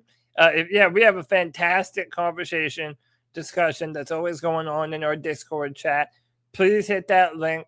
Come and hang out. We have a great community being built. And then real quick, I wanted to highlight this from Paul Mancini. Paul, I don't believe it, dude. I don't believe it. I watched too much evaluation, and everything that you just wrote, that's what Matt Rhule defenders say about Deontay Brown when they want to excuse his lack of reps that he's gotten this season. He is not a liability in pass protection. He's a big, strong mountain of a man, and if you give him time, he'd be absolutely fine. Listen, even if he is a liability in pass protection, who on this line isn't? Yeah, was he more of a liability than John Miller and Dennis Daly? No, man. And by the way, how is he ever going to get better at pass protection unless you give him opportunities to pass protect? So, all right, my towel of shame this week goes to Matt Rhule in perpetuity. Matt Fool. Pick your reason why. Pick your reason. You can pick between the timeouts, the continued just like ridiculousness that it's like, why do we never have timeouts in the first half? Thank God you get more in the second half, or else we would be really screwed. You can pick the Cam Newton, the 4th and 1.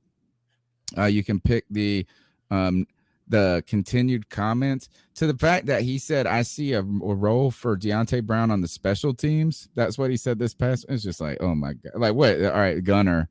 Deontay Brown. Whatever. Like, you just pick your poison of why Matt Fool deserves the talent shame. There's many and plenty of them. Talent shame. You got one other than that? Towel of shame. Dude. Jermaine Carter. People were talking shit about him a lot today. Look, how about this? This great defense, dude, was just getting destroyed. And I know they're hurt and all this. I'm sick of excuses. That's actually the point I want to make of Wigatab 001 is that I think Matt Rat Mule face has become the most punchable coach face. Like I don't even like looking at him. Like, you know how people talk about that about Sean Payton? Panther fans say that about Sean Payton. My own coach is that person now. He has superseded. He has moved up the line on most hated faces. Hey, dude, Rat Mule. That's his name from now on. Until he actually does something worth a damn, that's Rat Mule. And I don't give a damn what anyone says, man. My title of shame goes to the guy who's put us into this entire mess. And it's David Tepper. It's David Tepper, Mr. Day Late, Dollar Short, Mr. We already know I'm going to fire Matt Rhule in the middle of the year next year. And then, by the way, we'll probably string off some victories after we do fire Matt Rhule. So, to me, it's David Tepper, man. For this season, for these seasons that you have put us through with your inability to make proper decisions when they matter the most, and also to not keep his ear to the ground enough, man. I really wish David Tepper was truly out there listening to our podcast, listening to fans talk about this football team and hear us make common sense arguments about why our young rookie players are not on the football field and how unacceptable that is. A bunch of little things. To me, David Tepper deserves it the most. A couple more calls came in. We're going to play them on Tuesday night. Right now, we've flogged this horse. It's almost 10 o'clock. I got a class to teach in the morning and still have some things to get ready. I'm tired of saying the same things over and over. Thank you guys for your support. You can call in for Tuesday night show, 252-228-5098. We'll plan on doing a mock draft on Tuesday, and I want Cody, this is your homework, Cody. It's the Rat Mule mock draft, and that is we have to mock it with until otherwise with the belief that he is going to be the coach next year. And so I think that the mock draft would change significantly if we had different coaches. I would think, you could argue that. So this is we'll do a quick mock of what it looks like for the Panthers, and it's going to be easy because we only have a first round pick. And it's only like one pick. So we'll do that, and when we look at that top 10, who's eligible at 6, and Matt Rhule might be interested in, and particularly his style of trying to save his job. We'll be here Tuesday night for that, the year in review show. Hopefully I'll be able to put all that together. If not, we'll do it. I might put it when we get closer to the Super Bowl. Tuesday night, 9 p.m., longest running Panthers podcast. Great support in the chat room. People listening. Check us out on iTunes, TuneIn, Stitcher, Spotify, all those. Just go give us a subscribe, hit the play button. Listen to us in the car, in the gym. We need y'all's support. Lift me up in this time. Cody Lashney has done a great job as the wheelman, the co-host of this podcast. Dude, I can't thank you enough for coming on each and every week and enduring this with me. I know we brothers. I know we're going to keep pounding. We're going to do all that, but still, my heartfelt appreciation for your support and get me through this season. Dude, my heartfelt appreciation for letting me be a part of a show where I get to be a part of this community, man. I love being able to hang out with you multiple times a week. Greg and CK as well. And then these fantastic fans, man. We have the best Panther fans here on the C3 podcast. You know what? It's the last one of the season. I'm going to read off some names because these people stayed till the end of the show, man. Benjamin Farmer, Derek Bush, Jarrett Cole, Joseph Broach, Kevin Boshoven, Karen Choi, KPM, Nirvash, our best angel donator, Off the Grid, Panther Pickle, Seth Robinson, Tim Estes. We love y'all, man. We love y'all. Trill One, absolutely. This is the reason why we do this, man. Seth Robinson, Paul Mancini, Panther Pickle. Like, listen, when the Panthers are bad, this gives us hope, man. The ability to come hang out, talk Panther football with you fine people. It has been an absolute pleasure to wrap up this season with y'all, man. We love this. We love doing it for you guys. We have a tremendous time doing it. You can find my written draft work at drafttech.com. Please continue to check that out because we're going to be updating that website a lot. I write first and second round comments for the Carolina Panthers. I put a lot of work into that. Check that out. We're going to be doing far more draft content on the channel. That's going to be incredible. I'm looking at college players now. And it's going to be fun, man. Hang in there, Panther Nation. We'll get through it.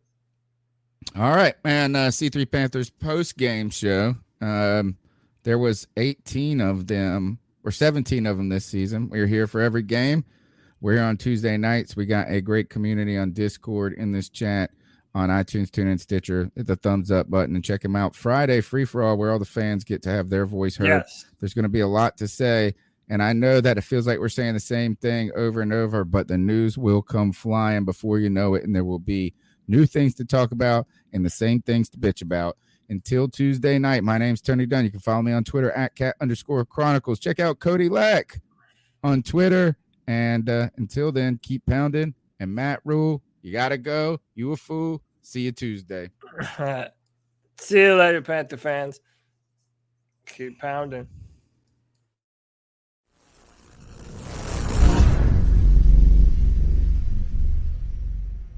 Looking for a fun way to win up to 25 times your money this basketball season? Test your skills on Prize Picks, the most exciting way to play daily fantasy sports. Just select 2 or more players, pick more or less on their projected stats, and place your entry. You could turn $10 into $250. Right now, Prize Picks will match your first deposit up to $100. Just visit prizepicks.com/fan and use code FAN. That's code FAN at prizepicks.com/fan.